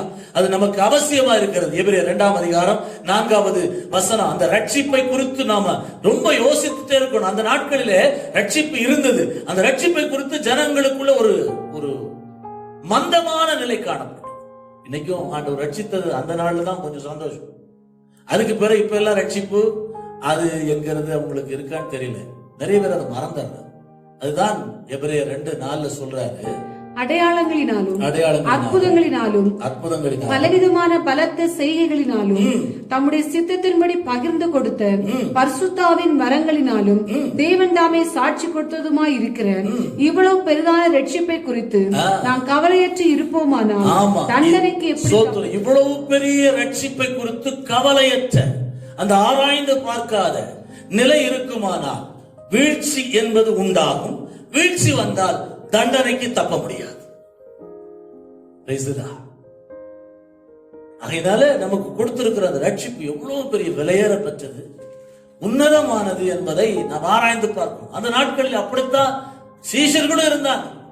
ஆண்டவரே, நீர் பரலோகத்துக்கு வர நான் போகிறேன்னு சொன்னீரே, பரலோகத்துக்கு போறேன்றீங்களே, பரலோகத்துக்கு நீங்க போக போறீங்க, ஆனா எங்களுக்கு வழியும் தெரியாது, போற இடமும் தெரியாது, வழியும் தெரியாது, என்ன செய்யுது? யோவான் கேட்கிறார் இல்லையா? சாரி, தோமா கேட்கிறார். கவனித்து பாருங்க. யோவான் சுவிசேஷம் 14வது அதிகாரம் 6வது வசனத்திலே விதமாய் சொல்லுகிறது. அதற்கு இயேசு 5வது வசனத்தை வாசிக்க. தோமா அவரை நோக்கி, ஆண்டவரே, நீர் போகிற இடத்தை அறியோம், வழியை நாங்கள் எப்படி அறிவோம் என்றான். அதற்கு இயேசு, நானே வழியும் சத்தியமும் ஜீவனுமாய் இருக்கிறேன், என்னை இல்லாமல் ஒருவனும் பிதாவிடத்தில் வரான். ஆண்டவர் இடத்திலே சீஷனாயிருந்த தோமா கேட்கிற, ஆண்டவரே, நாங்க என்ன செய்யணும்? எங்களுக்கு அந்த ரட்சிப்பு எப்படி சொல்றாரு? நானே வழி சத்தியம் ஜீவனுமா இருக்கிறேன். இன்றைக்கும் நம்முடைய ஒவ்வொரு சூழ்நிலைகள் வரும் பொழுது, கர்த்தாவே, இந்த சூழ்நிலையில் நான் தப்புவது எப்படி, நான் ரட்சிக்கப்படுவது எப்படி என்று நாம் அவரிடத்துல கேட்கணும். அதனால்தான் ஆரம்பத்திலே சொல்ற, ஆபத்து காலத்துல என்னை நோக்கி கூப்பிடு, நீ அறியாது உனக்கு எட்டாதுமான பெரிய காரியங்களை உனக்கு அறிவிப்பேன். சங்கீதம் 91 படிக்கும் போது ஆபத்துல அவன் என்னை நோக்கி கூப்பிடுவான். நம்பிக்கையோட சொல்ற, நம்மளை பார்த்து சோத்திரம், நம்பிக்கையோட சொல்ற, என்னை நோக்கி கூப்பிடுவான், நான் அவனை விடுவிப்பேன், அவன் என்னை மகிமைப்படுத்துவான் என்று சொல்லி இருக்கிறார். அதனால நமக்கு இருக்கிற அந்த சூழ்நிலைகளை பார்த்து நாம் துவண்டு போகாதபடி இது என்னவா இருக்கும் என்று ஆராய்ந்து பார்த்து கர்த்தரிடத்துல கேட்க வேண்டும். கர்த்தருக்கு ஸ்தோத்திரம். ஏன்னா அதைத்தான் அவர் விரும்புகிறார். கர்த்தருக்கு மகிமை உண்டாவதா. இன்னைக்கு தேவன் நம்மை அவிதமாய் நடத்த விரும்புகிறார். கடைசியாக ஒரு சின்ன காரியத்தை சொல்லி நான் முடிக்க விரும்புகிறேன். கர்த்தருக்கு ஸ்தோத்திரம் உண்டாகட்டும். ஒரு வேத பகுதியை வாசிக்கலாம். பிரசங்கியின் புத்தகம் 1:13. முதலாவது நான் உங்களுக்கு சொன்னேன், நீங்கள் உங்களை ஆராய்ந்து பாருங்கள். இரண்டாவது, வேத வாக்கியங்களை ஆராய்ந்து பாருங்கள். மூன்றாவது, உங்களுக்கு கொடுத்திருக்கிற ரட்சிப்பை குறித்து ஆராய்ந்து பாருங்கள். இனி தேவன் செய்ய போகிற ரட்சிப்பை குறித்து ஆராய்ந்து பாருங்கள். சோத்திரம். நான்காவதாக நான் உங்களுக்கு சொல்லுகிறேன், பூமியிலே இப்படி செய்கிற ஒருவர் தான் பூமியிலே நடக்கிற காரியங்களை குறித்து ஆராய்ந்து பார்க்க வேண்டும். என்ன நடக்குது இப்பொழுது, என்ன நடந்துட்டு இருக்குது, எல்லாவற்றையும் நம்ம பார்க்கணும். எல்லாத்தையும் ஆராய்ந்து பார்க்கணும். அதுதான் பிரசங்கி சொல்லுகிற, வாசிக்கலாம். வானத்தின் கீழ் நடப்பதையெல்லாம், வானத்தின் கீழ் நடப்பதை எல்லாம் ஞானமாய் விசாரித்து ஆராய்ச்சி செய்கிறதற்கு என் மனதை பிரயோகம் பண்ணினேன். போதும். அந்த ஒரு நிலையும் இருக்கணும். தேவனுடைய வல்லமையுள்ள வரங்களும் கிரியைகளும் நம் மூலமா வெளிப்பட வேண்டுமானால் பூமியில என்ன நடக்குது, பூமியில் இருக்கிற ஜனங்களுக்கு என்ன துன்பம் என்று ஆராய்ந்து பார்க்கணும். அதெல்லாம் கவனிச்சு பார்க்கணும். ஏதோ என் வீடு உண்டு, என் வேலை உண்டு, என் குடும்பம் உண்டு, என் பிள்ளைகள் உண்டு, என் தகப்பன் உண்டு, அல்லது என்னுடைய எஜுகேஷன் உண்டு, அல்லது நான் போகிற ஒரு மேன்மையான நிலை உண்டு என்று அல்ல. பூமியில என்ன நடந்துட்டு இருக்குது, இது எப்படி நடக்குது என்கிறத பார்த்து தேவ சமூகத்துல உட்கார்ந்து ஜெபிக்க ஆரம்பி. அங்க வந்துட்டு அவர் சொல்றாரு, நான் பார்த்தேன், அதெல்லாமே அவர் சொல்றாரு, அவர் செய்யாத காரியம் என்ன ஆராய்ந்து பார்த்துட்டு அவர் ஜெபம் பண்ணல. அதனால அவர் ஃபைனல் பண்றாரு. வாசிங்க. மனுபுத்திரர் இந்த கடுந்தொல்லையிலே அகப்படும்படிக்கு தேவனதை அவர்களுக்கு நியமித்திருக்கிறார் என்று சொல்லி முடிக்கிறார். ஆனால் நீங்களும் நானும் அப்படி பூமியில் இருக்கிற எல்லா சூழ்நிலைகளையும் ஆராய்ந்து பார்த்து தேவ சமூகத்தில் உட்கார்ந்து தேசத்தின் ஜனங்களுக்காக, பூமியின் கடையாந்தரம் வரைக்கும் இருக்கிற மக்களின் ரட்சிப்புக்காக, அவருடைய நன்மைக்காக நாம் அந்த சூழ்நிலைகளை கண்டு ஜெபித்தால் தேவன் என்ன செய்ய போகிறார் என்பதை நமக்கு தெரியப்படுத்துவார். ஏனென்றால் தேவ சமூகத்தில் நான் 3-4 விஷயங்களிலும் 4 பாயிண்ட்களையும் உங்களுக்கு நான் சொன்னேன். முக்கியமாக பிரேயர். அப்படி அவங்க ஜெபம் பண்ணதுனால கர்த்தர் வெளிப்படுத்தினார். உங்களுக்கு நிறைய விஷயங்களை சொல்லலாம் தான். ஆபிரகாமுக்கு ஆண்டவர் சொல்றாரு, ஆபிரகாமுக்கு நான் செய்ய போகிறதை மறைப்பேனோ, உனக்கு சொல்லாம நான் மறைப்பேனோன்னு கேட்கிறார். ஏன்? அவர் தேவ சமூகத்தில் நின்று ஜெபித்து கொண்டிருக்கிறார். நீங்களும் நானும் அப்படி இந்த பூமியிலே நடக்கிற சம்பவங்களை கண்டு அவைகளை காணாதவர் போல இருக்கக்கூடாது. முதல்ல பார்க்கணும், முதல்ல கவனிக்கணும். கவனிச்சு அது என்ன சுற்றுமுற்றி என்ன நடக்குதுன்னு பார்த்து இவைகளுக்கெல்லாம் தப்புவதற்கு என்ன வழி என்று சொல்லி ஜெபம் பண்ணி அவர்களுக்காக ஜெபம் பண்ணும் போது கர்த்தர் நம்முடைய இருதயத்திலே, நம்முடைய நாவிலே தம்முடைய வார்த்தையை வைப்பார். கர்த்தருக்கு ஸ்தோத்திரம். அப்படி நம்ம கவனமாக ஆராய்ந்து பார்க்க வேண்டும். கவனமாக சுற்றி இருக்கிற சூழ்நிலைகளை கவனித்து ஆராய்ந்து பார்க்க வேண்டும் தேவ பிள்ளைகளை. அப்படி ஆராய்ந்து பார்க்கும் பொழுது தேவன் நம்மை கொண்டு பலத்த கிரியைகளை செய்ய முடியும். நான் உங்களுக்கு சொன்னது உங்களுக்கு ஞாபகம் இருக்கிறது. கர்த்தருக்கு மகிமை உண்டாக ஒரு சில காரியங்களை நான் கூட சொல்லுகிறேன், வாசிக்கலாம். அப்படி அங்க பூமியின் காரியங்களை கவனித்து பார்க்க வேண்டும் என்றால் எந்த அடிப்படையில பார்க்கணும் அப்படின்னா ஒரு 2 வசனங்களை சொல்லி நான் முடிக்கிறேன். சங்கீதம் 46 சங்கீதம் 8வது வசனம் விதமாய் சொல்லுகிறது, பூமியின் பால் கடிப்புகளை நடப்பிக்கிற கர்த்தருடைய செய்கைகளை தூரத்துல நீங்க பார்க்கும்போது எப்படி இருக்க கூடாது, ஐயோ இது இவர்கள் செய்கிறார்கள், அதை அவர்கள் செய்கிறார்கள் என்று யோசிக்காதபடி நடக்கிற சம்பவங்கள் எல்லாம் என் ஆண்டவருக்கு தெரியாம நடக்காது, அவர்தான் எல்லாவற்றையும் செய்கிறார் என்று சொல்லி சுற்றிலும் பார்க்க வேண்டும். அதான் பூமியிலே பாழ்கடிப்புகளை நடப்பிக்க பண்ணுகிற கர்த்தர் இல்லையா, அவர் என்ன செய்கிறார் வந்து பாருங்க, அவர் என்ன செஞ்சிட்டு இருக்கிறார். இதைத்தான் நம்ம கவனிக்கணும். பூமியில அவர் என்ன செய்து கொண்டிருக்கிறார். அதே போல சங்கீதம் 66:5 அப்படிதான் சொல்றார், வாசிங்க. தேவனுடைய செய்கைகளை வந்து பாருங்கள். அவருடைய செய்கைகள் பூமியில நடந்து கொண்டிருக்கிற எல்லாமே அவருடைய செயல்கள். துன்மார்க்கத்தை அவர் நடப்பிக்கிறாரா? அவர் அந்த நபர்களுக்கு வேண்டிய இந்த காரியத்தை எதுக்கு செய்தார்? நாம் எல்லாரும் இந்த பூமியிலே கர்த்தருக்காக வாழ்வதற்கு இன்னும் சில காலம் பிசாசுக்கு நேரம் கொடுத்திருக்கிறது போல இந்த உலகத்து மனுஷர்களுக்கு நேரம் கொடுத்திருக்கலாம். ஆனால் தேவ பிள்ளைகளே, அவருடைய செயல்கள் பயங்கரமா இருக்கிறது. இதுவரைக்கும் அவருடைய செயல்கள் பயங்கரமாய் நடந்து கொண்டிருக்கிறது. இந்த விஷயத்திலும் அவர் தம்முடைய பயங்கரத்தை வெளிப்படுத்துவார் என்கிற அந்த தெளிவோடு நாம் ஆராய்ந்து பார்ப்போம். அப்படி ஆராய்ந்து பார்த்தால் நாமும் கர்த்தருடைய வார்த்தைகளை பெற்றுக் கொள்ள முடியும். ஏதோ ஒன்று நடக்கிறது என்று திகிலடைவதற்காக அல்ல. முழு பூமியிலும் நடந்து கொண்டிருக்கிற காரியம் கர்த்தர் அறியாதவர், அவருக்கு ஒண்ணு தெரியாது, நான் தான் முக்கியமானவன் அல்ல. அவருக்கு எல்லாம் தெரியும். எனக்கு எல்லாவற்றையும் வெளிப்படுத்த அவர் வல்லவரா இருக்கிறார்னு சரியா நீங்க ஆராய்ந்து பாருங்க. ஆராய்ந்து பார்க்கும் பொழுது கர்த்தர் தம்முடைய ஆவியை உங்கள் மேல் வைப்பார். கர்த்தருக்கு ஸ்தோத்திரம். கர்த்தர் தம்முடைய ஆவியை உங்கள் மேல் வைப்பார். கவனித்து பாருங்க. இந்த வேத வசனத்தை கூட கடைசியா வாசித்து முடிக்கிறேன். நீதிமொழிகள் 1ஆம் அதிகாரம் 22, 23வது வசனத்தை வாசிக்கலாம். முடிக்கிறேன். பேதைகளே, நீங்கள் பேதமையை விரும்புவதும், நிந்தனைக்காரரே நீங்கள் நிந்தையில் பிரியப்படுவதும், மதியினரே நீங்கள் ஞானத்தை வெறுப்பதும் எதுவரைக்கும் இருக்கும்? என் கடிந்து கொள்ளுதலுக்கு திரும்புங்கள். என் கடிந்து கொள்ளுதலுக்கு திரும்புங்கள். இதோ என் ஆவியை உங்களுக்கு அருளுவேன். ஆமா, அவருடைய சத்தத்துக்கு திரும்புவோம். அவருடைய சத்தத்துக்கு திரும்புவோம்.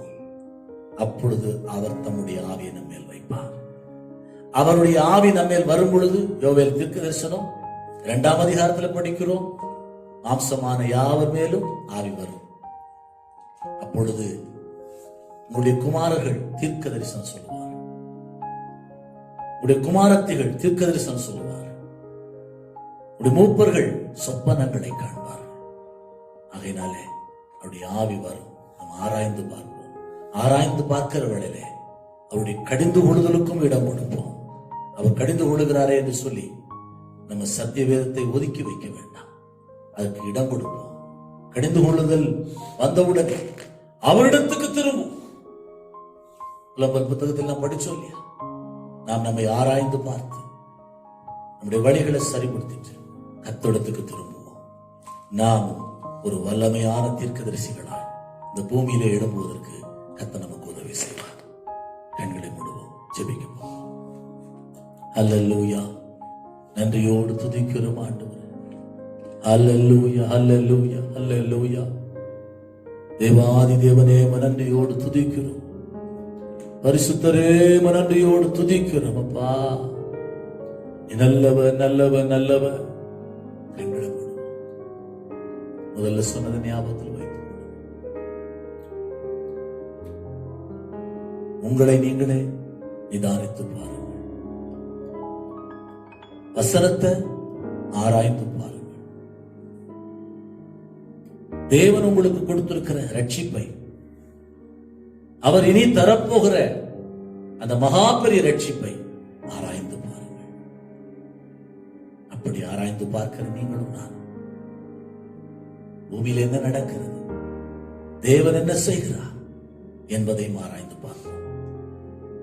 அப்படி ஆராய்கிற வேளையிலே கர்த்தருடைய ஆவியானவர் நம்மில் இறங்கி அவருடைய வார்த்தைகளை நம்முடைய நாவிலே வைப்பார். மகா இரக்கம் மிகுந்த கிருபை உள்ள பரிசுத்த தெய்வமே, இந்த நல்ல வேளைக்காய் உமக்கு நன்றி செலுத்துகிறேன். கர்த்தர் ஆரம்பம் முதல் இதுவரைக்கும் எங்கள் மத்தியிலே உலாவினீர். அதற்காக நான் உமக்கு நன்றி செலுத்துகிறேன்.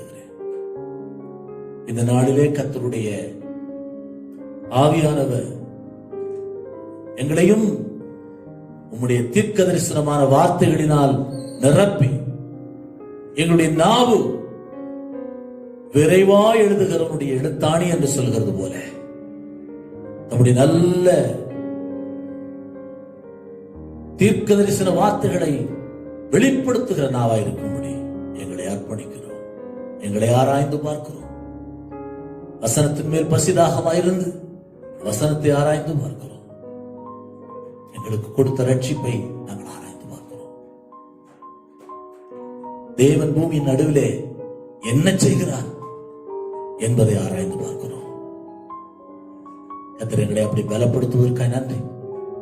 உடைய தீர்க்க தரிசன அபிஷேகத்தினால் நிரப்புவதற்காக நன்றி. இயேசு கிறிஸ்துவின் நாமத்தில் ஜெபிக்கிறேன் நல்ல பிதாவே, ஆமென், ஆமென். என் ஆத்துமாவே கர்த்தரை ஸ்தோத்திரி, என் முழுவதுமே அவருடைய பரிசுத்த நாமத்தை ஸ்தோத்திரி. என் ஆத்துமாவே கர்த்தரை ஸ்தோத்திரி, அவர் செய்த சகல உபகாரங்களை மறவாதே. ஆமென். நம்முடைய கர்த்தராகிய இயேசு கிறிஸ்துவின் கிருபையும் பிதாவாகிய தேவனுடைய அன்பும் பரிசுத்த ஆவியானுடைய ஐக்கியம் ஸ்நேகம் இன்றும் என்றும் சதா காலம் நம் அனைவரோடும் நிலைத்திருந்து காப்பதாக. ஆமென். Praise the Lord. கர்த்தருடைய பரிசுத்த நாமத்துக்கு மகிமை உண்டாகட்டும். நாம் தொடர்ந்து ஜெபத்தில் தரித்திருப்போம். ஜெபம் என்பது நம்முடைய வாழ்க்கையின் முக்கிய பகுதியாய் மாறட்டும். நாம் ஒருமித்து வருகிற வேளையிலே கர்த்தருடைய உன்னதத்தின் ஆவினாலே அவர் நம்மை நிரப்பி வரங்களினாலும் வல்லமையினாலும் நம்மை நடத்தப் போகிறார். கர்த்தருக்கே மகிமை உண்டாக நாம் ஒப்புக்கொள்வோம்.